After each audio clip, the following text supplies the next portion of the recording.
Who would like to give me a summary for inspiration? No. Hunt, hunt, hunt, hunt. I do, but I'll check Yeah, how much let's. inspiration I have. Oh God, I have a lot. If someone else wants to take it, please take it. I can take it. Okay. Unless somebody else has less than 2 inspiration and would like to take it.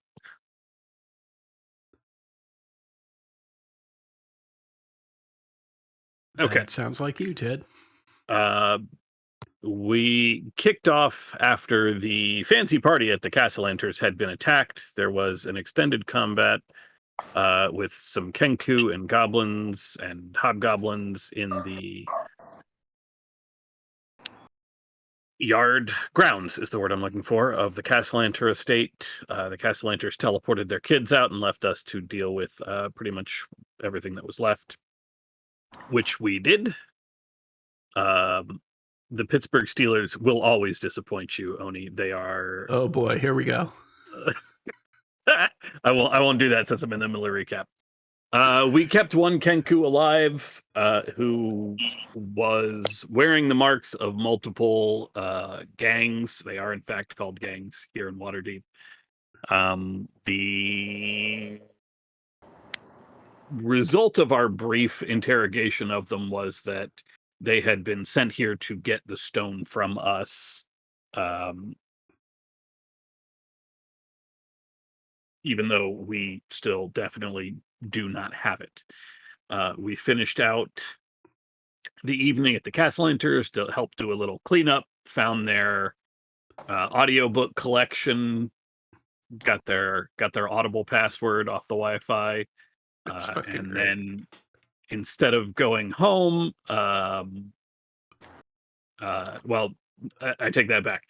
Kaz went home and on the way home got pickpocketed and gave a life lesson to a young up and coming pickpocket who gave himself a very fancy name that I don't remember. It doesn't matter.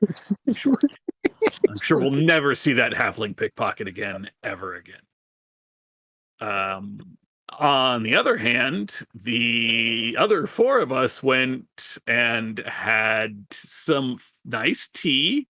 Nothing, definitely. We made some nice new friends, including the walls, which started talking, and everybody got fucked up, is what happened. The other 4 went and had some special tea, some mushroom caps that they definitely shouldn't have eaten, but were told not to, so of course we had to. And then some crepes for the more narcotically experienced.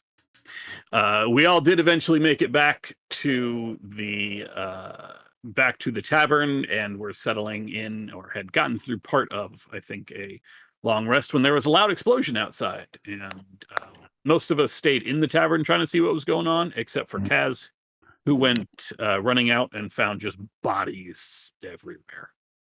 And that's where we pick up. That is, in fact, where we pick up. Well done. Give yourself a point of inspiration. Before we pick up in scene, I know, Tyler, you left a little early from last session. So what I have done is I made my best guess as to where you might show up this morning. And I figured upon hearing the explosion, you probably would have just popped right outside your window or right out the balcony and walked on the kitchen roof to try and get a better view of what's going on. How does that sound to you? That sounds right. Okay, perfect. So, here we are. We are in, I've got everyone's approximate positions in the house. Kaz, I know you're actually out in the alley right now. Last we checked, Kaz, you had clocked, I believe, 3, 5, 7, like 9 to 11 bodies in various states of char and unusual bendy bits. So I ask the team here, what is the plan? Kaz is already out here, or out in the alley, investigating, or at least, looking around trying to figure out what's going on. What's the plan for everybody else? Let's start on the second floor with Piety and Corsonis. What are you two doing? We should go check that out, shouldn't we? We probably should, yeah. Yep. All right, yep. Okay, so you're scurrying down the stairs. Exidia, you're on the second floor. What's your plan? I will, I think, turn into something that scurries and scurry Okay. towards events. Okay. I'll, be looking down to see if I see, comrades heading that way or anything. Follow right. Cass. Well, yeah. I mean, you've already seen Kaz bolt out. You hear commotion behind you, which is you're not sure who, but there are 3 people that have rooms on the 3rd floor, and so you hear people running down the stairs. Nim, what's your plan? Being at the front door, I think I'm going to run into the street, kind of see Okay. the discarded bodies. No, there's not a lot I can do about that, and kind of run towards the building or the area of explosion. Okay, let's do this then. So Exidia, you now, just by process of elimination, you've already seen Kaz run out. You see Nim out, running out the front door. You hear at least 2 sets of people, or you hear at least 2 people running down the stairs. You feel pretty confident in your guess that Corsonis and Piety are rushing outside. Mhm. So here we are. Oh, A map! In Troll Skull Alley. There's nothing on it, but we've at least got. Let me put you guys on it, actually. Is that us, like, right in the middle? Is that Yeah. is that the turret? What's that? Yeah, this is the turret. Right. So you all are coming out here. Kaz, you're approximately here. I'll put you there.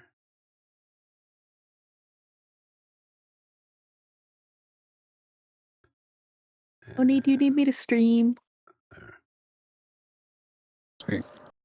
Yeah. Going full investigator mode. Just watched Scooby Doo a couple days ago. I'm ready. Oh, yeah. Oh, God. Doing the... Very nice. Okay. So, yeah, there is lots of commotion. Kaz, there are bodies sort of all around in this area. There are people rushing out, up this way to get out, down this way to get out. That's probably all you can hear or see right now. So let's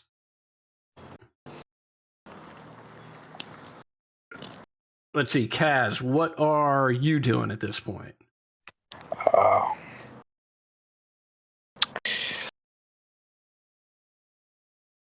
I'm not like scurrying through the bodies right now, but I'm looking to see if there's any indication that they're associated with any of these gangs that we are involved in. Okay, right. So just so I understand correctly, at this point, you're only looking for something very specific, namely an indication that they are with one of the organizations that you've already had trouble with. Is that accurate? Yes. Okay.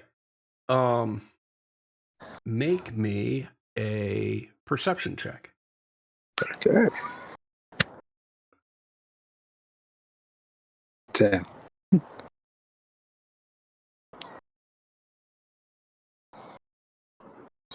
And let me take a quick look. Your passive is what, 18? Yeah. Okay. So on one of the dead human males, you see in the familiar location on the neck a tattoo of a black winged snake.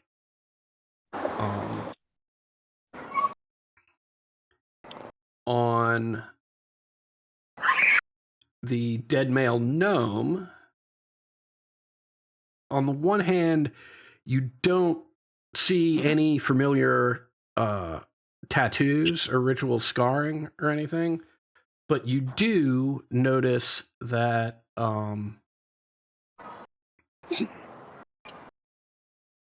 he has a lot of dried sludge.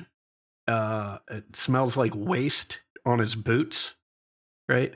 And he's lying dead in the street with a dagger in his hand.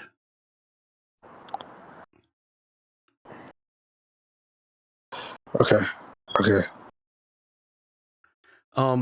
At this point, you hear people are screaming for the city guard. I mean, you all hear that people are screaming for the city guard. Ixidia, have you figured out what you are transforming into? It would have probably just been a big ol' spider. Great. Fantastic. All right. Nim, you said you were looking at buildings. Is that correct? Yeah, I'm trying to find the source and go to it. Okay.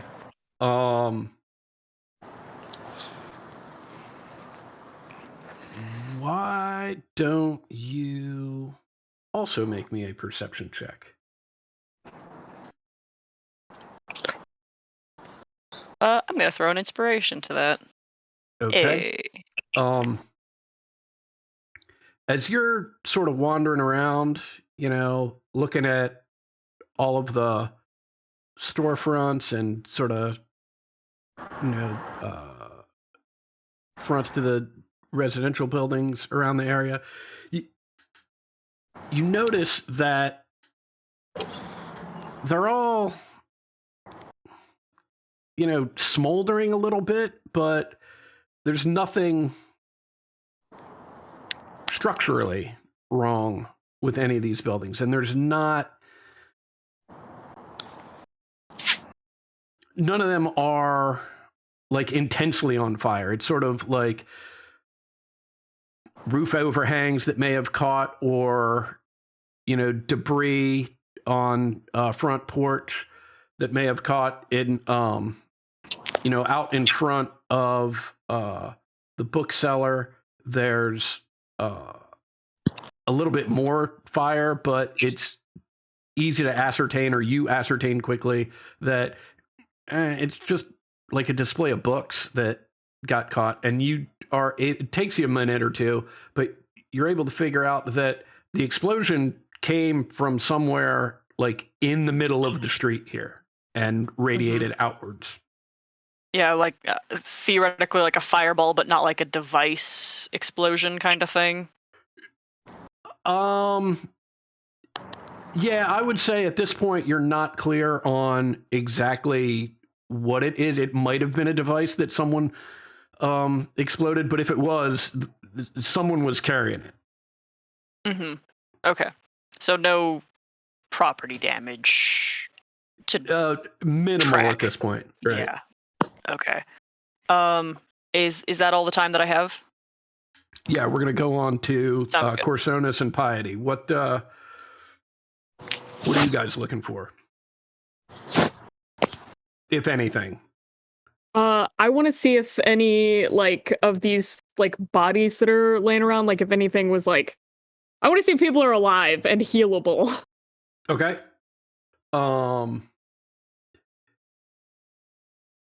Yeah, without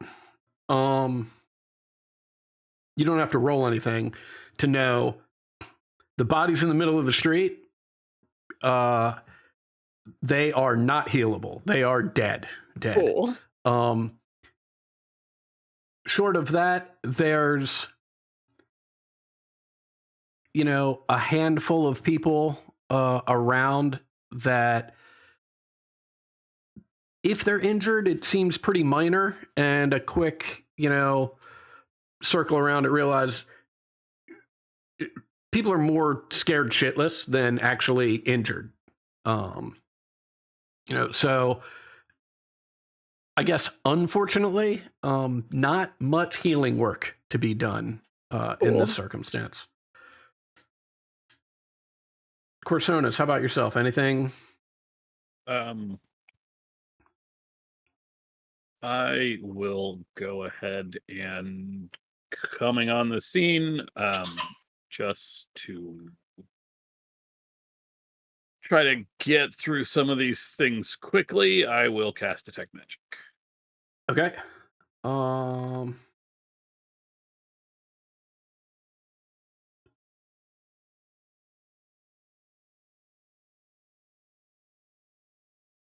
Yeah, let me figure out.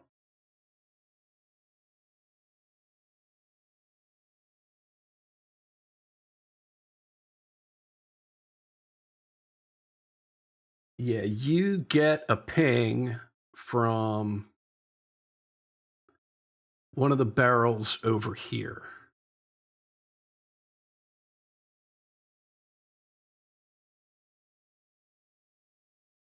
This is a weird question. Like, on the barrel or in the barrel? Seems to be coming from in the barrel. Okay, You're also not like a glyph that's about to blow up if Kaz gets too close. No. Okay. It seems to be coming from within the barrel.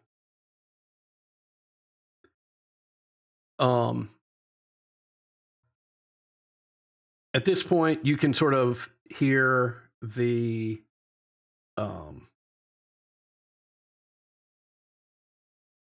sounds like rushed. Sounds like people rushing towards the alley, and you can start to hear from far off people giving directions towards the alley. It's safe to assume people are guiding the city guard to the location of the explosion. Anything y'all like to do before they get here? I will point to the barrel and Kaz, there's something perhaps in there. Can you check? Do we hear guards from basically every direction? Yeah, or from a specific direction. Okay. Yeah, I mean, you hear them coming. They're getting ready to turn this corner, and they're getting ready to turn the corner up here into the alley. Okay. I guess I would like to go to the mouth of the alley and try to direct them. Like, over here, this is the spot. Okay. Fantastic. But also delay them slightly so that Gotcha. Kaz can get to the barrel. Gotcha. Kaz, are you? What are you We're doing? going to go to the barrel. But Okay. I have a question for you just Yeah. on the sludge. Does the sludge seem to be like dried and charred, or does it look like to be like hot sludge, like it was recently coming, like recently just wet? Yeah, that's hard to tell because of the fact that everyone in this sort of circle just died by fire. Right. So whether or not it's dry because of the fire or it's dry because it was just dried on this guy's boots, for X amount of time is too fine a detail for you to pick out, particularly as you're rushing over to this barrel. Okay. And as you get there, like just as you get to the barrel, right? A little kid pops up from behind it. Right, he goes, I ducked back here after the big boom. I heard something go plop in here. Oh, hurry along home. I'm gonna open up the barrel as I tell him to move along. Okay, you tell him to move along, and he ducks back down behind the barrel. Yeah, Right. Right. And you reach in and pull out a necklace with like 2 beads on it. I'm gonna hurry up and stash it in my pocket. Okay. Can you make me a sleight of hand check? All right. Yeah, boy. Took expertise in this a while ago. Okay. 13. Great.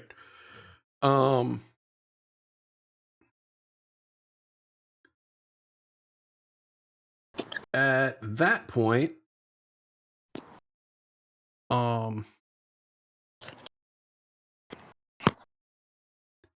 Corsonis, you are you see about 20 individuals that you recognize as being, dressed in the uniform of the city guard. They are getting ready to turn down the alley, and you're holding out a hand to stop them, pointing them in the right direction. What's the plan here? Yeah, I mean, direct them this way. It was over here. I don't know what it was, but it's over here. Well, thank you very much. We're here now. If everyone could just go back to their homes or their places of business and stay there until we come and question you. We're going to have to question everybody, but for right now, we need to conduct a full investigation as to what has happened here. And yeah, these people just walk past you. Some people at the tail end, right? Try and corral you back into the alley. There's popcorn. I'll go with them. Excellent. So yeah, Corsonis, Piety, Nim, and Kaz, right? They are marshaling not just you four, but marshaling everyone, the 4 of you included, back into encouraging all of you to go back into your homes or workplaces. And one gentleman announces himself. I'm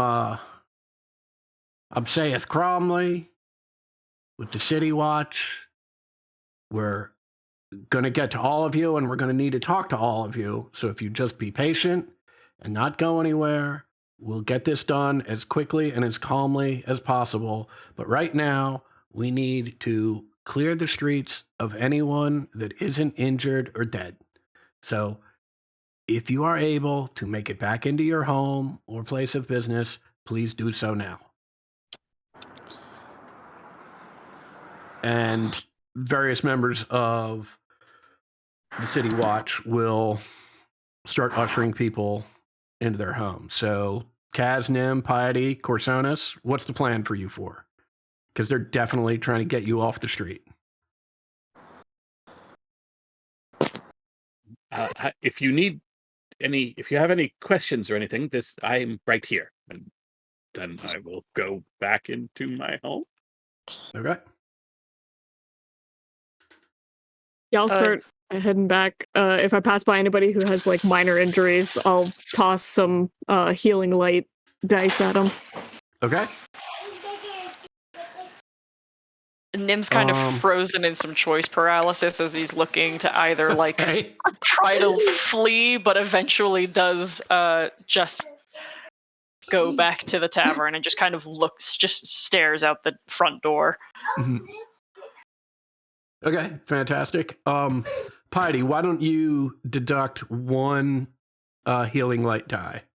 Gotcha. We'll say that you toss that at somebody who is trying to, their hat is clearly still singed and smoking a little bit, and their scalp is a little burned. You give them a little healing light to ease that minor pain. Great. Kaz, what are you doing? Is the kid still behind the barrel? The kid is still behind the barrel. I'm gonna try to escort him home. If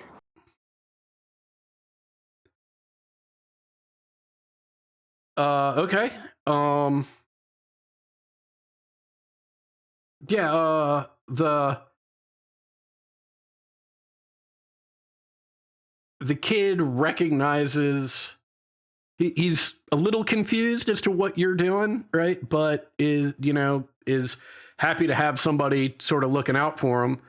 So he comes out from behind the barrel, right? And he sees a bunch of the uniforms of the city guard, and he just runs up to one of them and says, I hid behind a barrel when I heard it go boom. And then I heard a plop.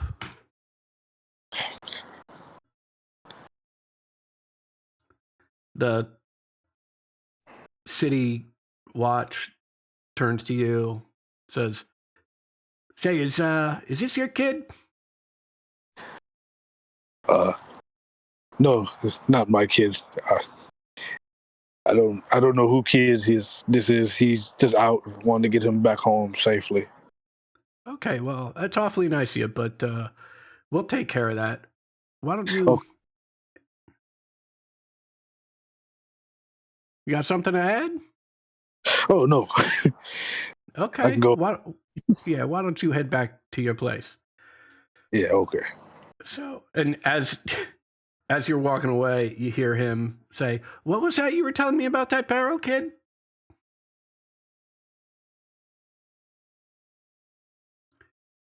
Okay.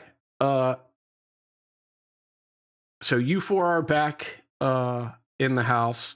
Nim, are you just on the front porch watching? I'm sorry, what were you doing again? I'm doing that thing in the threshold of a doorway where I've got Okay. like both of my arms on either side, Mhm. and I'm kind of like nervously drumming my fingers on the door frame, and I'm complying by being inside, but Mhm. I Your look like attention's I could, outside. yeah, I could spring out at any minute. Gotcha. Okay. So for Corsonis, and it sounds like actually in this order, Corsonis, Piety, and Kaz, you enter Troll Skull Manor, and there is an unfamiliar figure sitting at the bar. But we'll get to that in a second, because Exidia, the spider. What's your I think plan? Lydia is just gonna crawl up to the top of our tower and just, perch up there and watch. Okay. If I don't think I have a very good view from there, Mhm. then I might try moving to the next roof. Okay.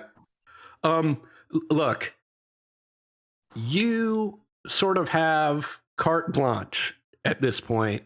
You're a spider outside, right? And you're at a crime scene where there was just a big explosion. No one's paying any attention or looking for you, right? So, Yeah, I'm just going to do my best to eavesdrop. okay, great. Let's see what you see, right, is a what appears to be, right, a fairly thorough, if not standard, investigation. They are pretty thorough in their search of the bodies. They do make note of the individual with the black winged snake tattoo on his neck. They also make note of the individual with the dagger in his hand. They also find on that individual that had the dagger in his hand, they find a pouch, and you hear one of the City Watch ask, like, who's taking inventory on expensive items? And as it sort of gets passed around and they figure out what to do with it, there's what appear to be a bunch of gemstones that this gnome was carrying. Let's see. In addition, you see the poor individual, the poor member of the city guard that the kid was talking to. The kid leads him over to the barrel, right? And this guy is shoulder deep in this barrel, right? That is just there to collect rainwater, right? But of course, nothing's in it, right? And all this kid can tell him is that he heard a ploop, right? And so after a little bit, he's a little cranky and ushers the kid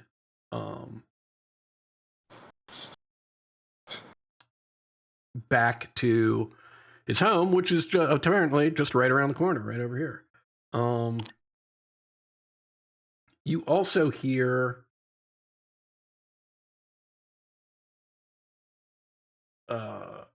Mr. Cromley say to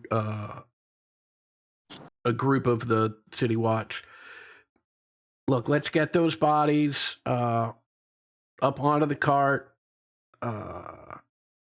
You three, gentle repose on everybody. We'll get some clerics together to speak with the dead and see what we can't find out that way. And he announces, okay, I want every last bit of evidence out here marked and cataloged, and then we're going to start going door to door to see who knows what. And with that, we're going to go back inside where this individual at the bar with his back towards the door, so his back towards all of you at this point.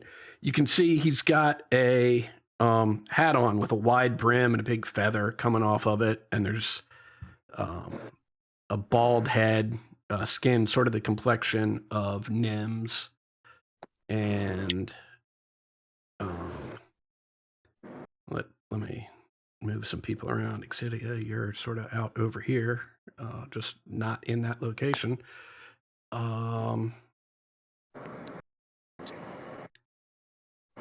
And you just hear this voice. He's chowing down on something. He's managed to get himself some food, right? He hasn't turned around, and he says, well, Lydia, you going to introduce me to your new friends?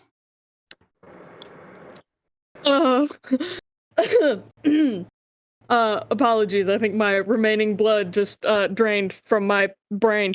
Yeah, guys, who are you? Sorry. And he slowly spins around and he says, oh, so we're still doing this then? No, I'm not doing anything. I can't remember shit from before. Well, Lydia, my name is Jarlaxle. It's Fuck! God damn it! it's a pleasure to see you again, and Colsonis and Kaz. Pleasure to meet you two as well. Nim, do you plan on joining us? Oh my god. He's kind of got his head 3/4 turned to the door, but being called by name just startles at seeing a drow at the counter. Mm-hmm. And he'll turn on his heel so he's still sitting, like he's still here by the Mm-hmm. door, just with his back to the wall, and still within arm's reach of the threshold. Mm-hmm. Well, I see we're missing one, but well, we don't have much time, so I'm gonna get started. First thing I need y'all to know is I had nothing to do with any of that nastiness outside. I just happened to be keeping an eye on some people in a not very common turn of events. I was quite surprised by what happened. For you see, I've been keeping an eye on potential whereabouts of this stoner galore for quite some time. And up until now, I just figured the five of you were ancillary players. But seems y'all might be more central than I thought. So I would like to extend an offer my friendship.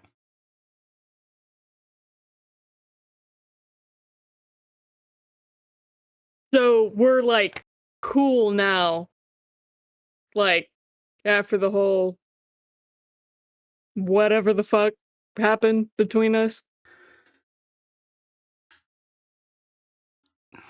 You can see Jarlaxle is like grinding his teeth. Right? Is it just, well, bless your heart.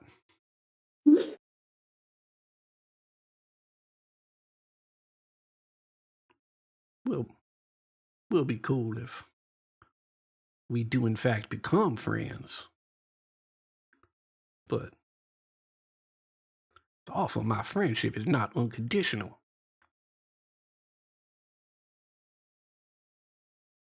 You see, there's a little something I like. Oh, but don't worry. I know there are lots of dragons involved with that stone of the law, but I don't want none of that. Y'all can do whatever you like, should you find them. I just want something very specific. You see, there's an item in there, a rod that I have it on very reliable information that the holder of said rod can pierce the shield that keeps dragons out of Waterdeep. Now, I'd very much like to get my hands on that.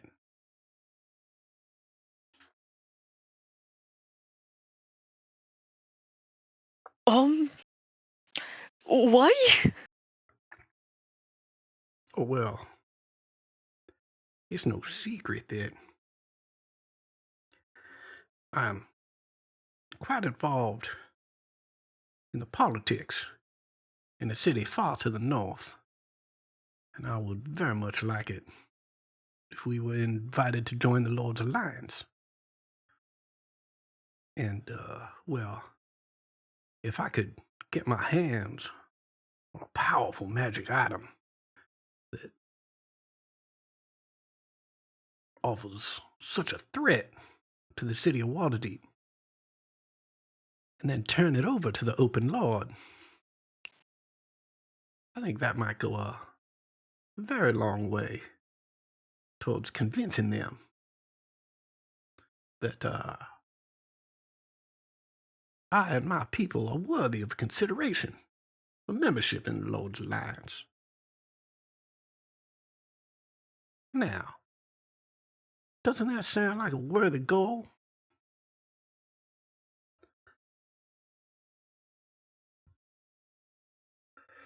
Um, can't really speak to your goal. Just, I think perhaps your potential plan, given things as they are, and given again that we really don't know anything about the Stone of Galore except its fucking name.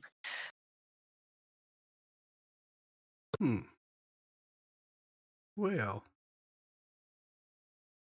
some of those individuals lying out there in the alley knew quite a bit about the Stone of Galore, which is why I was following them.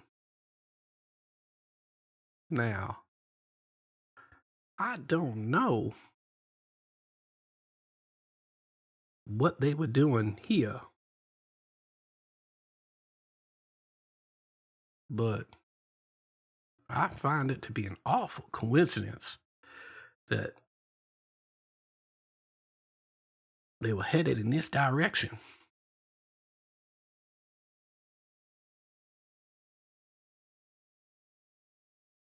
And the five of you, including your missing friend, are the ones who saved Rainier.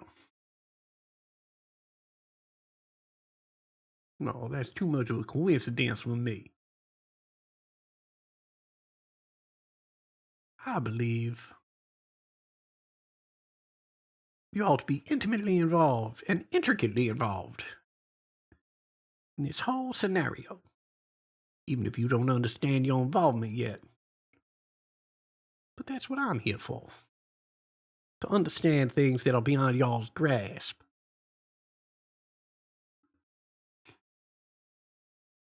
So, if you will, allow me to do the big thinking and consider the big picture. And y'all just get me this rod. And anything else you find along the way, y'all can keep for yourselves.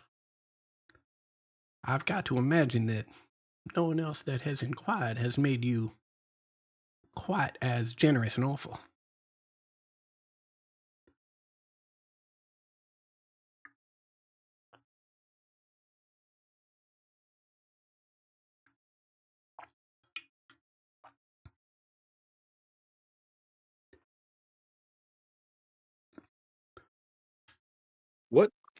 What guarantee do we even have that should we retrieve this rod for you, that you will not simply use its power for your own end?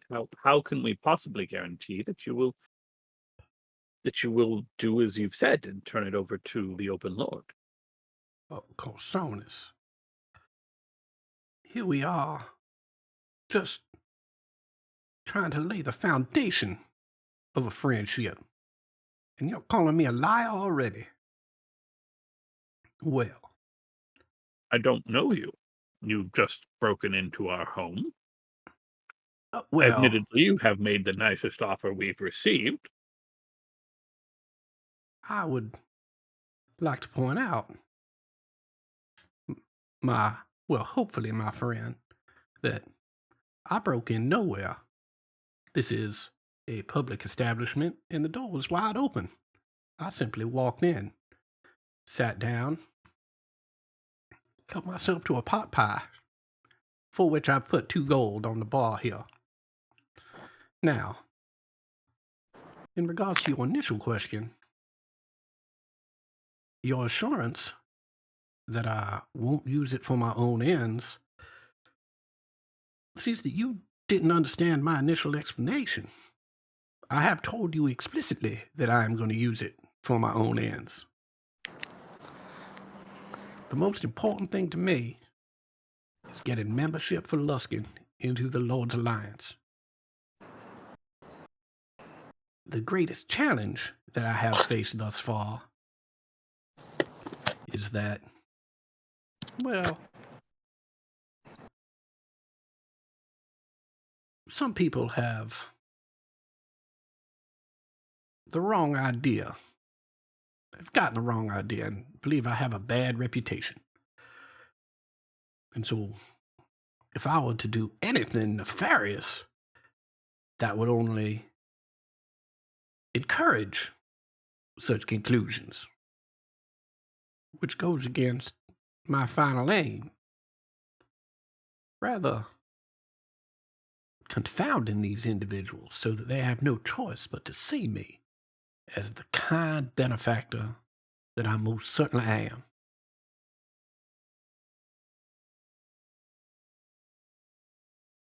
For if I wanted to wreak havoc on this city, there are much easier ways than finding some silly magic item and then trying to convince dragons to do my bidding. No. The only play here is to help Waterdeep close this vulnerability that they don't even know exists.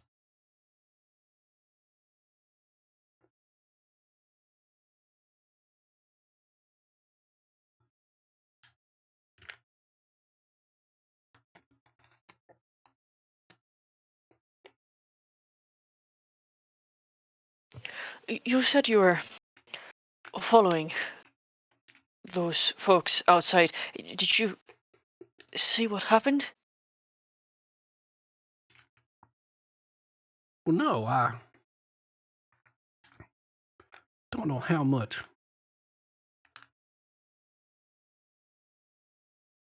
surveillance y'all do, but I have learned that keeping a healthy distance is the best way to ensure that you are not made by your mark. In this case, the individual that I was following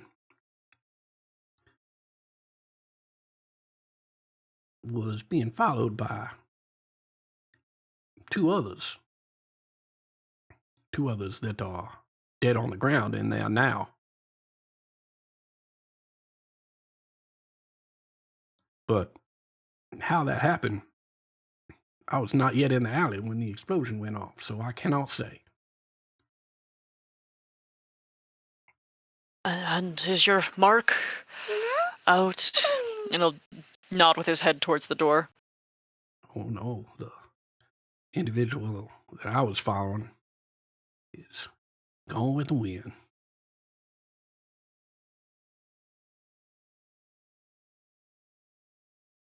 Who is that? Oh, well, I don't think we're that close friends yet.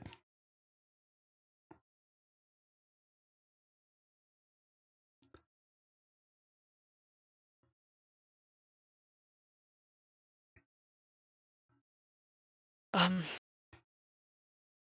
Awful kind of you to consider us in at least a favorable light. But I think we need to consider your offer. Maybe with the last of us present. Have some time to discuss, possibly. Sure thing. I should probably be on my way anyway. And he will stand up, takes a few steps towards you, Nim. The note, please. Oh, I move out of the way, just visibly gulping. No, from the college. The note. Oh. I'll reach into my back pocket and produce it. As he's ripping it in pieces, Oh God. he says, Well, as I'm sure you know already,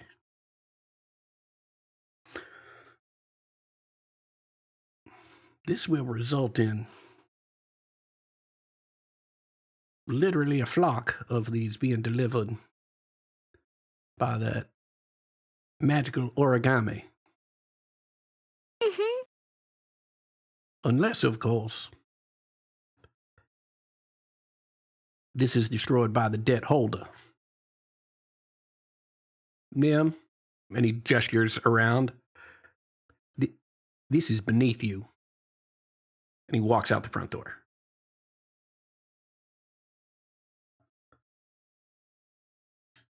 I'm gonna throw up. Heidi just lays on the ground, like just flat on the ground on her back, and just stares up at the ceiling.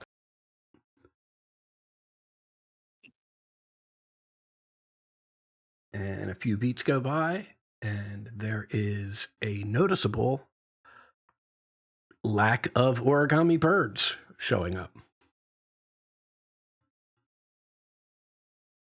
I'm gonna throw up.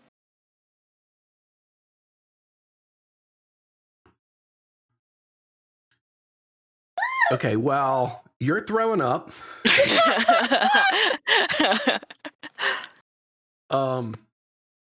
Exidia, you have seen all of the bodies loaded onto carts. You have seen the city guard go from house to house and from business to business. You see in particular, right, that they have spent a considerable amount of time at so far at Corlin's Crown, which is where Fala Lefalier works, the sort of across from your place. They've also spent a lot of time at Tiger's Eye, Private Eye.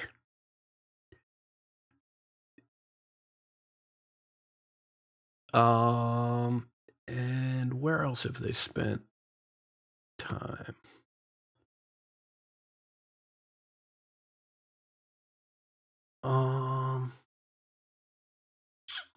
Oh, they spent time at the house of that 12-year-old. And now they are approaching Troll Skull Manor. Yeah, I will definitely be making a point to be back by the time they reach Troll Skull Okay, Manor. so here's what we'll do. We'll say, as a spider, you probably can't beat them. By the time you see them headed towards the place, you probably can't beat them like in and down to the first floor, right? But what you can do is show up as a spider, like on, the second floor, climb into your place, and then, walk downstairs just like you've been upstairs doing whatever. Sound reasonable? Yeah. Okay. So Jarlaxle has fucked off. You make your way downstairs and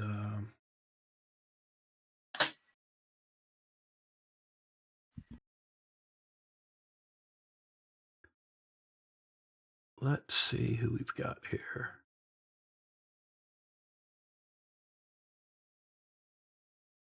I got a couple.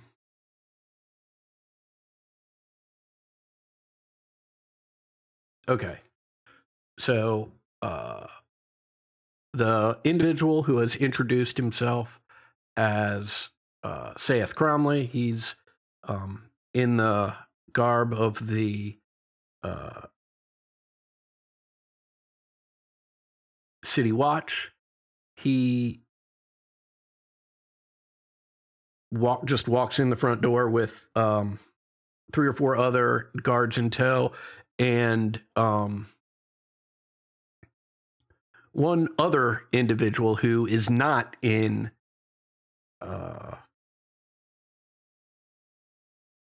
City Watch garb, and introduces himself and then also introduces the gentleman to his right. Yeah, this is Barnabas Blastwind. He will be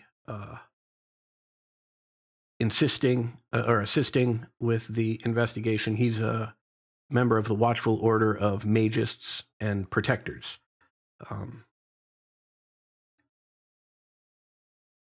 A tremendous asset to the Guard, particularly when there's potential magic involved in a crime. So,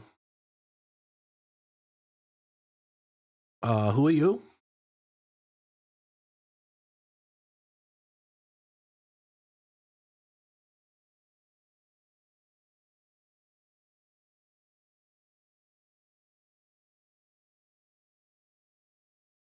All right, not everybody at once here.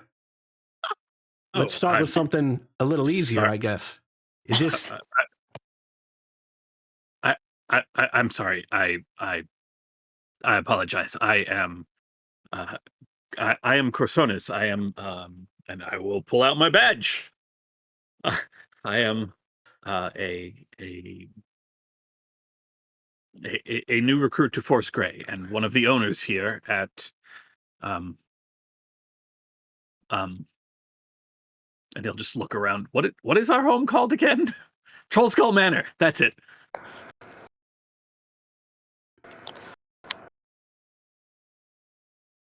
We got a. Look at that. We got a honest to goodness member of Force Grey here, Barnabas. Should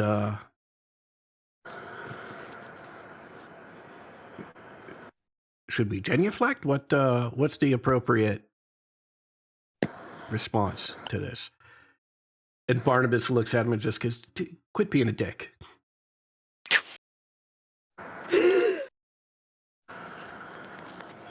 So it's like, all right, it's a long day, and I gotta have my fun where I can. I'm sorry, Corsonis. It's wonderful that you're with Force Grey, but I gotta be honest, they're working against us just as often as they're working with us. So if I were you, I'd keep that badge in your back pocket for a little while. Ooh. So he's not a cop.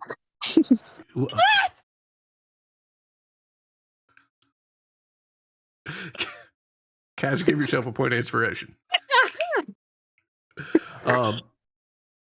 So you're one of the owners here? That's correct, yes. And you four, what about you? Also owners. Yeah, we co-own. We live here. Yeah, that too. Okay. Y'all seem pretty shook. Were you? Yeah. Were you here for the explosion? Yes, we Yep, were. that's Yes. Very Our good. house is right down the street from the explosion. Exidia comes down the stairs. What was the racket again? Does anyone?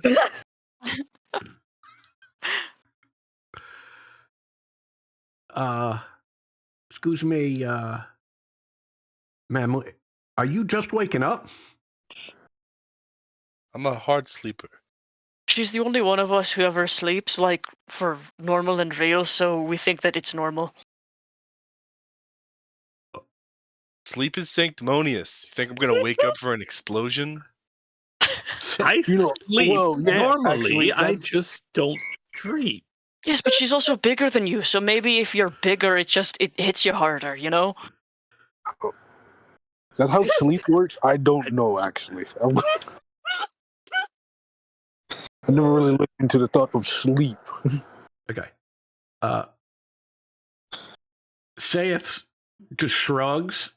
He walks over here. He sits down on a stool and just gestures at Barnabas. Like you give it a shot. All right. Barnabas is like, okay.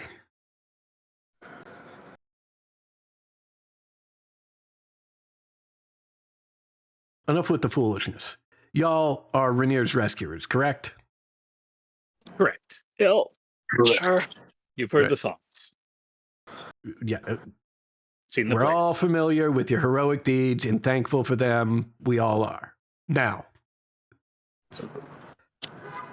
how many of you were either awake or awakened by the explosion outside? Heidi raises her hand. She's still on the ground. I also raised Yeah, Nim. Okay. I got to be honest. Given the story I heard about how you tracked down and then rescued Rainier and then rescued his friend Floon, Mhm. I sort of figured y'all would have better constitutions than this. It was an explosion. You're lying on the ground. You look like you're going to throw up at any second. I'm What's okay. going on here? But when we were going after Neverember, it was in fact something we knew we were doing that day. Is one thing, officer. Sorry, I'll sit down. Yeah, look, it just came out of nowhere. It's just been a long morning. I had shit I was going to do. Yeah. Yeah, we were kind of looking forward to like a quiet day. Well, Didn't look, happen. I hear you. I'm sorry it didn't happen, but those dead people also had plans for the day. Mm-hmm. Yeah. Oh, okay. That's Yeah. the other no, thing. Not many casualties, actually, when we were down in the sewers. We were kind of lucky about that one. Yeah. Okay. Yeah, the smell of burning flesh doesn't really sit right on the stomach before you get a cup of coffee, Listen, I'm very sorry. Perhaps we got off on the wrong foot. He goes behind the bar, right? Okay, see, that's invading my private property. And starts brewing coffee. He's like, I need everybody to take a deep breath. Okay? I'm not fooling. Everybody take a deep breath and count to 5. Ready? 1, 2, 3, 4, 5, and exhale. How we all doing? I mean, Same as I can before. definitely hold my breath longer than that. Okay. How Okay. can we be of actual assistance? Well, the first thing that we can do is recognize that although you all have had a difficult morning, it was certainly more difficult for all those people who died. Agreed.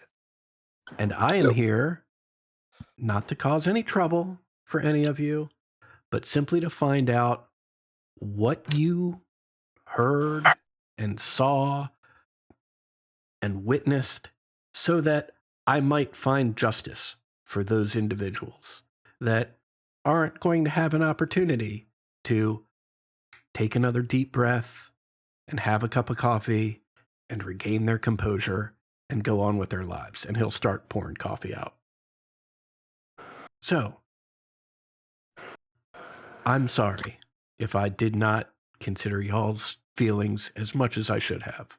But I'm hoping that now we can all work together and focus for the sake of those individuals who lost their lives. What do you say?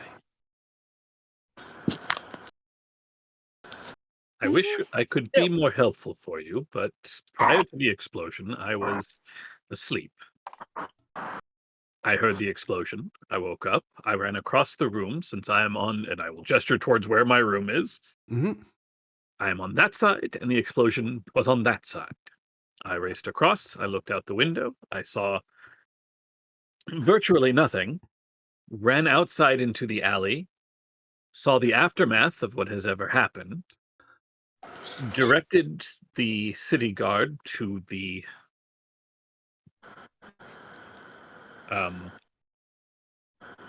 to the scene of the incident. Right. I do remember meeting you up at the north entrance to the alley. Yes. Yes, that was me.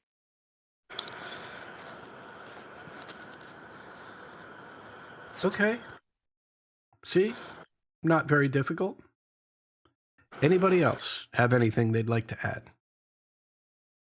I mean, same boat. Corsonis and I are on the same floor. We looked out the window, went downstairs, bunch of bodies. I healed some dude who had some burns, and then y'all showed up and told us to go home, so we did. Okay. So I'm hearing a lot of ran out after the explosion, just saw a lot of commotion. Corsonis, you went to help guide the guard in. Piety, you went to try and help people that might have been injured. Nim, what did you do? I was sort of looking for whatever it might have been, or whoever might have caused the explosion. If it may be arcane or artifactual. I didn't get a good look until you showed up, and rather than be obstinate and get in the way, figured you were gonna come by anyway. So Right, okay. And based on what you observed, what do you think happened? well, it's either the case that it was entirely magical. Although had a little bit more time, I might have been able to determine that a little bit more uh, accurately. Although I think it's probably gone now, whatever trace it might have been. Um, it is possible that it could have been an artifact. However, if it were, I think it would have also left the residue of whoever might have been carrying it. And I didn't see any, you know, standing still shoes and like ash marks around. So I don't think it was that necessarily. I can attest that none of the bodies displayed any sort of magical auras on them. It might be the case while it may have been a combustible flame, that perhaps it was even still another mark of magic force that threw everyone back and did most of the damage. Okay. Well, what about you, Kaz? While Piety was assisting injured people and Corsonis was guiding the watch in and Nim was trying to figure out what in fact happened. What were you doing? Well, I was the first one to leave the house. I really had no idea what I was doing. I was going to check in to see what was going on, and I saw I saw all the bodies was burned. People were injured. Stuff was on fire. It was just chaos everywhere. And with the child? The child, he was hanging out behind the barrel. I tried to take him home, but he hid again, and then y'all came. Understood. Well, I do appreciate the information that you've shared with me. I must admit that Sergeant Cromley and he gestures over back to the corner, right? We may not know what happened yet, but we will certainly find out. And we have no reason to suspect that any of you were involved. After all, you have a reputation as heroes, and your business is here in the alley. It would be silly for you to cause an explosion, where you both work and live. So, as I said, we do appreciate your help, and if we have any more questions, we will let you know. Sergeant Cromley, shall we go? And Sergeant stands up. They walk to the front door. They're actually out of the front door when Barnabas pokes his head back in. Says, "Oh yeah, just one last question. Corsonis, you said that you heard the explosion, and then you came out, saw the chaos, went up to help guide the guard into the alley. Well, how then did you know that none of the bodies had any magic items or auras on them?" This is a simple spell. Something I was able to do while I waited for the guards to get to me at the mouth of the alley. I wanted to make sure there were no lingering effects, nothing lying in wait, no other magical issues. I I didn't see. know So what had caused the explosion. I wanted to make sure there was not some sort of magical trap waiting for whoever arrived to surveil the scene. right. So you cast this spell and sort of wandered into the alley so that you could get the aura in more of the area of the direct damage, and then came up north. That seems correct. Okay, just want to make sure all the I's are crossed and T's dotted. What? He laughs and walks out. Have a nice day. Take care.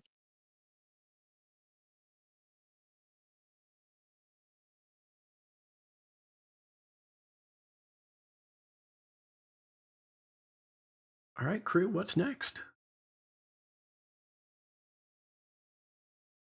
I'm gonna wait a couple hours. I'm just gonna assume we didn't open up shop today after everything happened. That's just not going on, right? Yeah, that's fine. Okay. That's reasonable. I'm gonna wait a couple hours to let everything clear up for a little while and then show everybody the necklace. Do we want to check to see if they left behind any kind of sensor or detection item of some kind? Divination junk?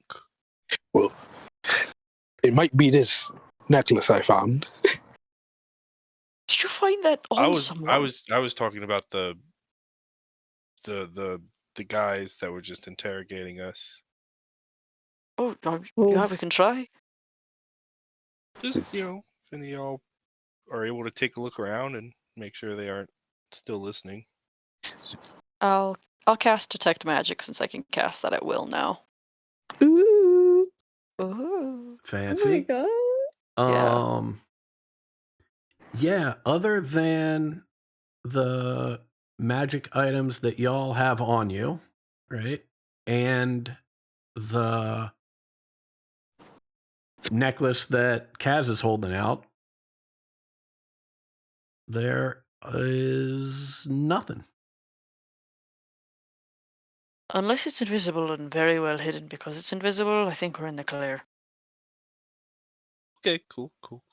So I went and snooped and kind of spied a bit on them while they were cleaning up. Nothing really dastardly. Sounds like they plan on interrogating the dead as well, so they might be able to learn something there. But you all seem a little on And- edge. Oh. Maybe more than an explosion would cause. Yeah, you totally missed the dude who killed me showing up and asking to be friends. Okay, that's interesting. Yup. Yeah, it was Jarl Axel. It was the dude told us to avoid that he just found us and he knew all our names. That's Neat. not exactly difficult. We are Rainier's rescuers. I mean, Yeah. Nim has been singing the story of us, so Okay, all right. Let's not be I'm pointing not fingers, blaming okay? you. I'm just saying that's it. We're not exactly unknown in the city. Even Uh-huh. without your song, we are Rainier's rescuers. We are the talk of the town. We rescued a noble. Yeah. I was simply using you as an example.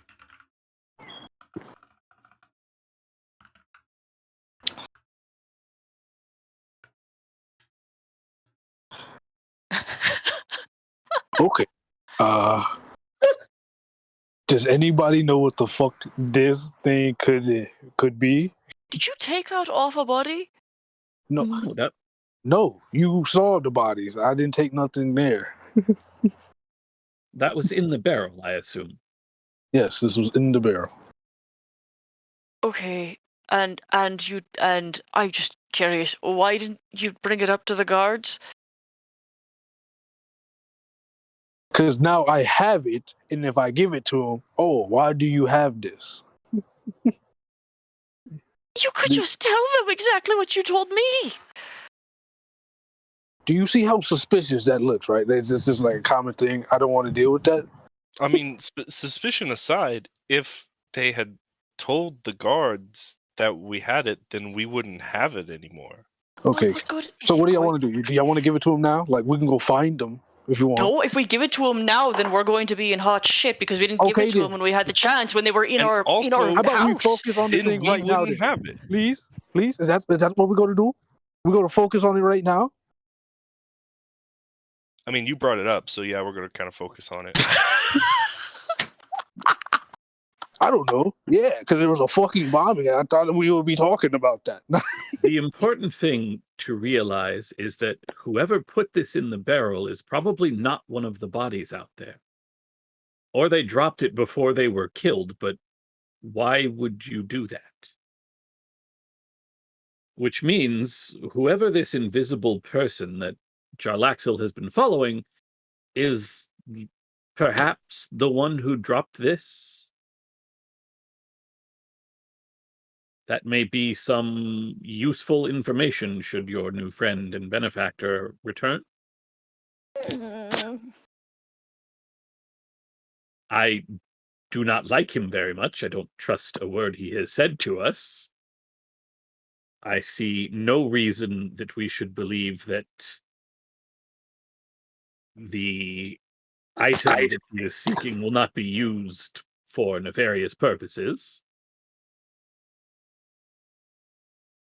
Oh,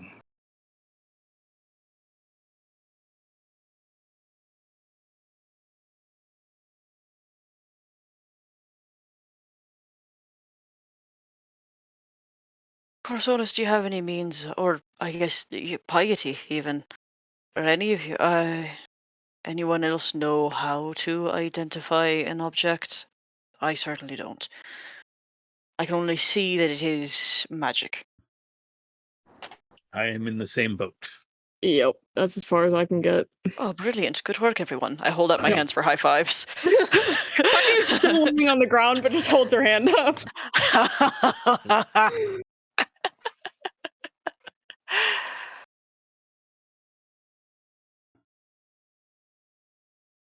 Well, okay. So we have this thing which has the capability of perhaps being the artifact that I told the police might actually exist that caused the explosion. Now we have it in our possession. We also have potentially the possibility someone invisible, the child didn't see, dropped it. And then we also have Master Jarlaxle, who is asking that we aid him in finding the Stone of Galir so that we can so he has access to the magical staff that bars the entrance of dragons into Waterdeep so that he can theoretically give it to the Open Lord in a sign of good faith. Is that catching everyone up to speed? Are we all understanding what's happened? Did I hear you say stoner galore? You might have, but I don't think It's certainly not what I said, but it might have been what you heard. Listen, y'all. This is the inflection point. We're on a radically different campaign for the rest of this. Now that This there's is a where stoner Spelljammer galore comes. running around out there, we got to find this dude. Oh my god. It's like the D&D version of Harold and Kumar movie going Love on it. right now.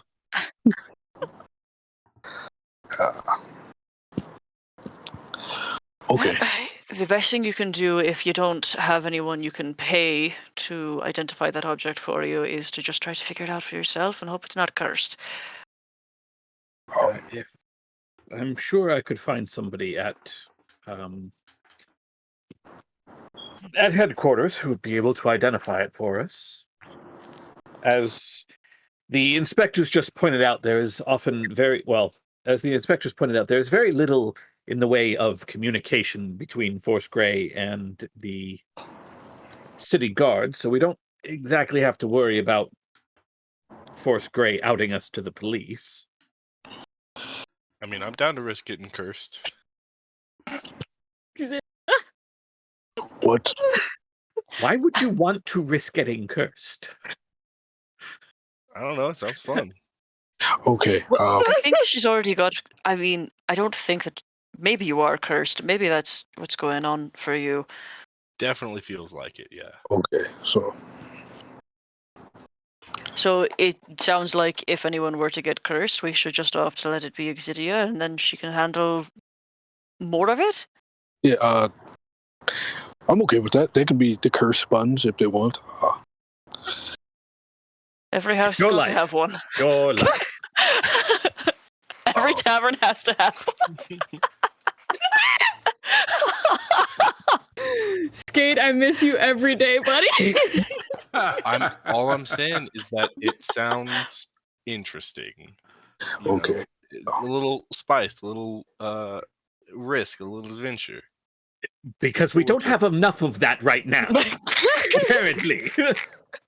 No, we're just being pursued Knock by yourself two out. gangs and Master Jarlaxle.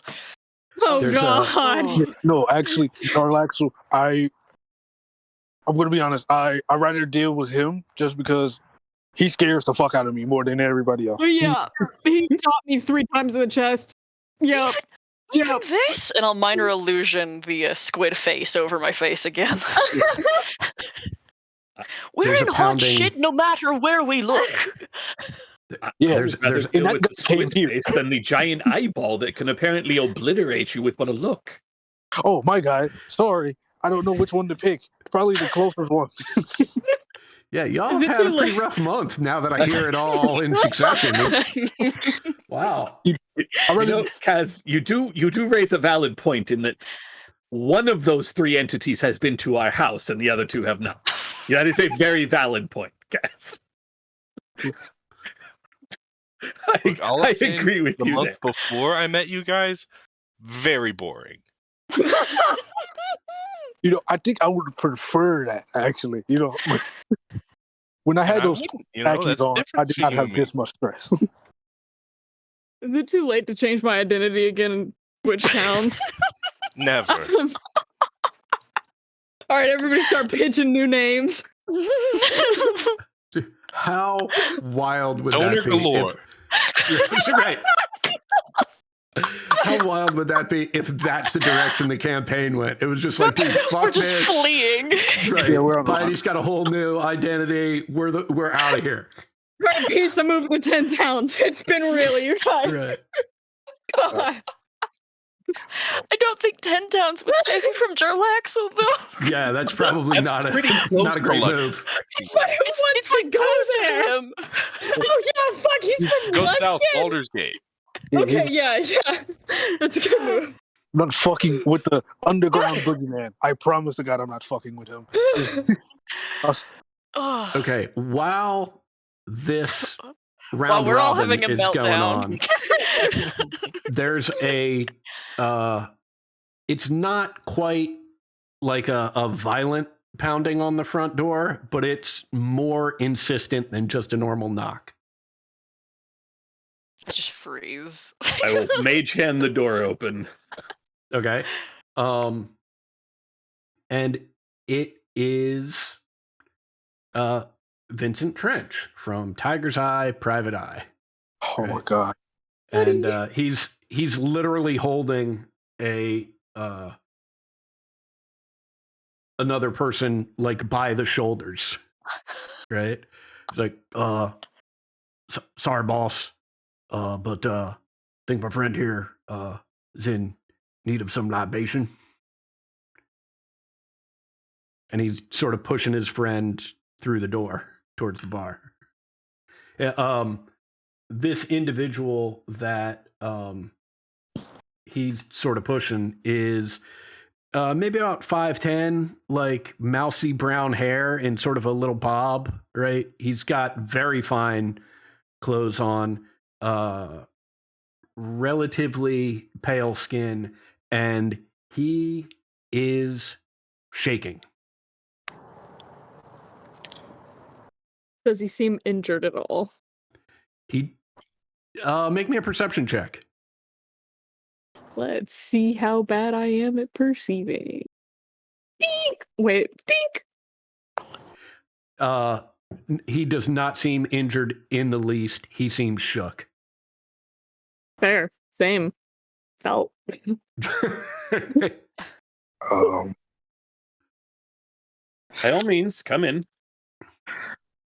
I'm gonna use coffee that was already previously made and make him our signature drink, the Irish coffee haunted grounds. Good. Thanks, boss. To you, Corsonis. And then to you, Kaz, he goes, Vincent holds up a hand. He goes, boss, I don't think caffeine's such a good idea, boss. Caffeine? No. Okay. Um, Straight liquor in the morning. Okay. So yeah, you put whatever liquor in front of this guy. He just slams it back and puts an empty glass back on the bar. Vincent holds up a hand with just an index finger up, indicating, let's try one more of those. All right. One more. Okay. I'm going to charge you after this one. Sure thing, boss.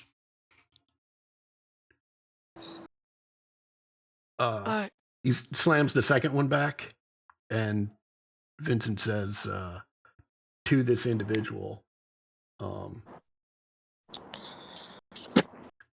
Jessamine, why don't you tell these fine folks what you told the city guard? And Jessamine gestures to you, Kaz, that he wants another drink. Don't give it to him. Okay. He knocks that back, takes a big deep breath, says, I tell you, it was not a man. It was more like a puppet, shaped like a man. A puppet without strings. It was on the rooftop. It hurled something into the crowd that caused the explosion. I saw those halflings burned alive. I saw them burned alive, I tell you. Takes the last sip of his drink. A puppet without strings? Yes, on the roof. Like I don't know, it seemed to have like a plank for a face and these metal arms and just tapestries or some facsimile of clothing just hanging off of it. The best way I could describe it is like a life-size marionette without strings. Size. Did it vanish, or did it run somewhere? I don't know. It threw something into the crowd, and there was a giant fireball, and I shielded my eyes, and I looked away. And when I looked back up, it was gone.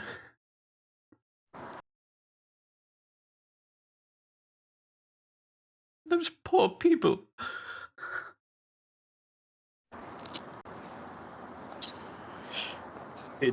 When you told the guards, did they say anything to you? Do they seem to have any idea? I mean, what it might be? If they had any idea, they certainly didn't share it with me. They just said, thank you for the information, and moved on. I asked them what more I was supposed to do, and they told me just to go on with my day. Go on with my day? I saw all these people die. How am I supposed to go on with my day? Vincent pats him on the shoulder and just said, it's all right, boss. Let it all out.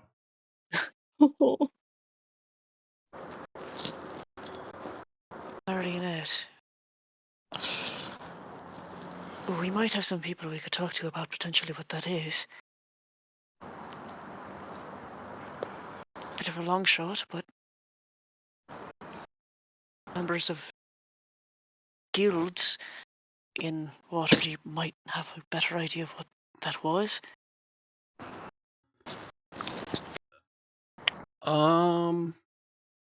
Just for shits and giggles, Nim and Piety, make me a history check, and Piety, make yours with disadvantage, please. Cool. That just makes sense. It just makes sense. It does. Listen, I got 1 year of memories. Dink. Let me see if I've got Nice. something that can help me here. Don't think I do. Except an inspiration. Okay. Damn it. Yeah, Piety, you've got nothing, right? You're sort of nodding your head, and like, yeah, that sounds fucking weird. Yep, that is bizarre. Nim, it's that feeling. It's right on the tip of your tongue. Like it's almost ringing a bell. There's something about it, and you just can't get it. Okay. I have a hunch that we could either talk to a few members of the more performing art members of guilds, either the House of Song or the House of Jesters, or actually I think this is the better lead, certainly, but should throw the bad ones out first.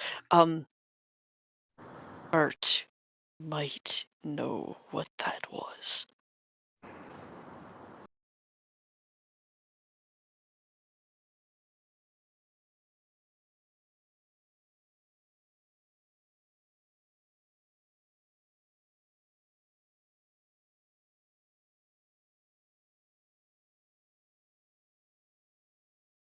Should go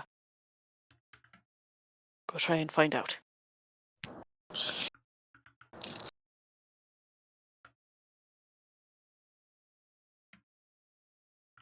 Unless we want to wait around and see if Exidia gets cursed. Cursed? Why are you going to get cursed, boss? Tyler's rubbing his hands together. For the excitement, the thrill of the possibility. She's a fucking adrenaline junkie. I wish this was like, a joke, but I feel like they're serious when they say this. Dead. Serious, I mean, dead serious. Heidi glares at you. Still on the floor. Still on the fucking floor. Can Look, we'll have breakfast and maybe with a side of the curse. Who knows? Can I make a history check to see if Kaz would know anybody like that's probably underground that makes shit that would probably be involved with this? Like, cause it seemed like just a gang attack randomly. Okay, so you want to know if you would know have anybody, any like underworld contacts that not contacts, but like they heard of something like somebody out there that makes stuff like this. Okay, so you're essentially.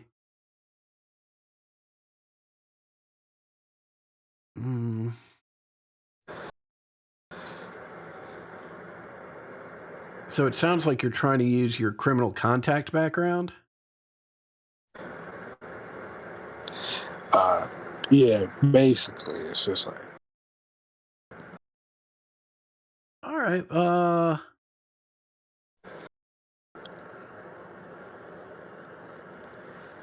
Make me a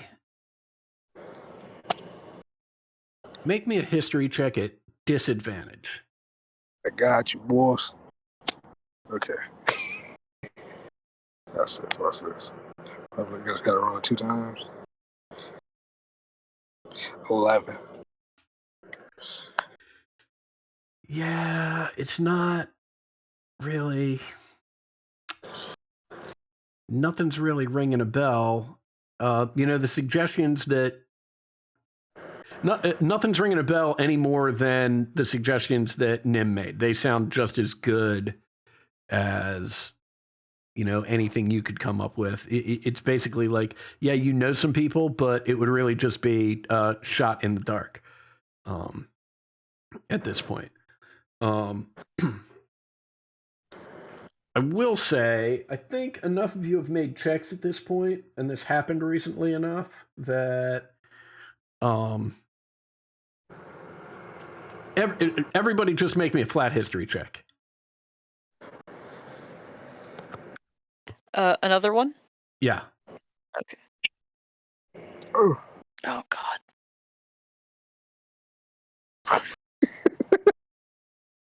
Get a 5. Haha, there's no reason I should know. Well, there's a reason wrong. that any of you would happen to know this. There's something about, like, it's not the initial description that Jessamine gave, but something about like that secondary or tertiary explanation where he's going more in depth about what he saw sort of scurrying across the roof, and it's the bit where he said it had a like a plank for a face, right? Y'all have seen something recently that had a plank for a face. It was on the 2nd floor of the Castellaners villa. It was that little dancing automaton thing. Yeah, the right? thing I danced with. Yeah. And so Exidia, that sort of comes to you, right? And you're the one who at least initially realizes, oh, wait, like not saying it's the same thing, right? But the description that this dude just gave, not of the activity that was going on, but just what this thing looked like, it could be a description of the thing that Nim was dancing with. I will share that revelation. Oh, what the fuck? I mean, it might not be exactly the same thing, but, similar construction at least. Wherever they might have received it, if we're lucky, and the exact one if we're not.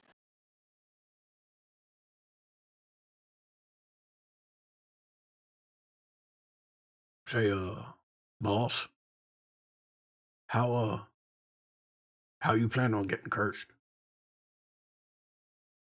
Well, see, I'm not exactly planning to get cursed. I am allowing myself to risk the possibility of getting cursed.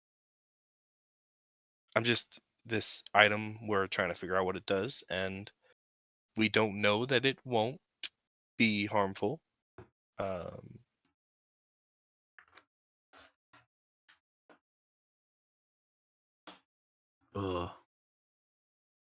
You want me to figure out what that does, boss?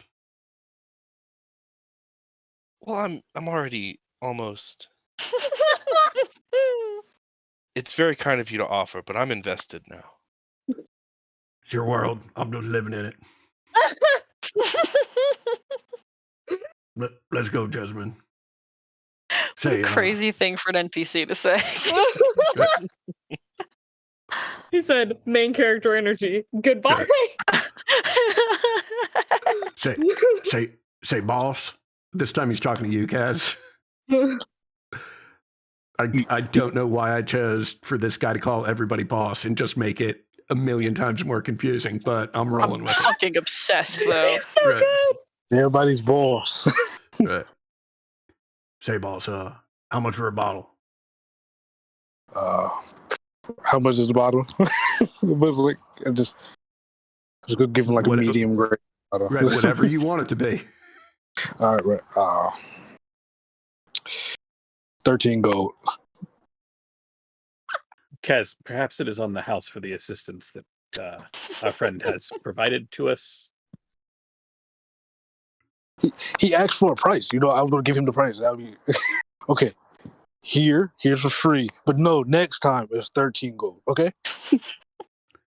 He looks at you, Kaz, and he says, "Thanks, boss." And he looks at you, Corsonis, and he goes, "Thanks, boss." And he I looks don't back like at you, Kaz, and he goes, "For your trouble, boss." And he puts a platinum piece on the bar. And then he takes Jessamine by the shoulder and is like, "Let's go, boss." All right. See you, boss. Oh fuck.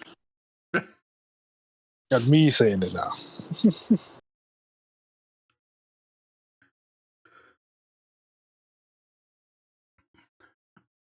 All right. We're never gonna make money.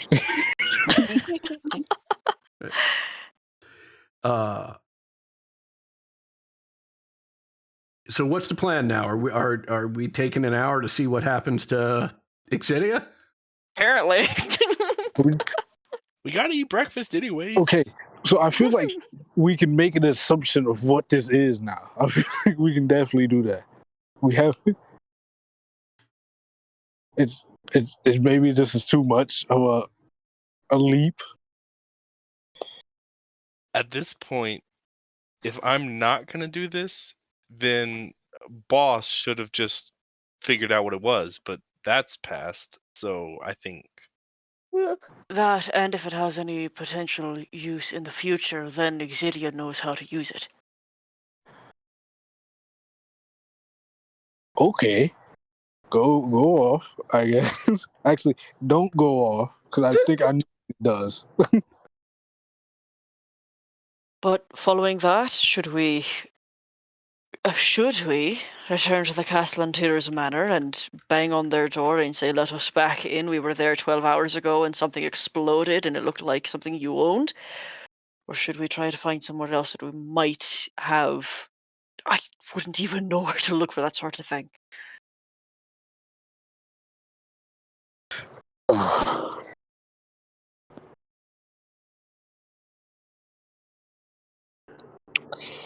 Well, we can. If we ask the castle actors, they for sure know, like, either they made it themselves or they got it from someone else, and they can tell us that.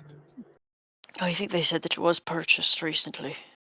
But if they're willing to give us that information, then yes, we could look into the shop. Yeah. I see no reason for them to hold that information from us.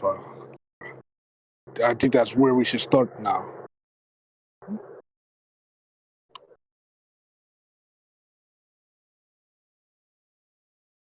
Anyone have any other ideas?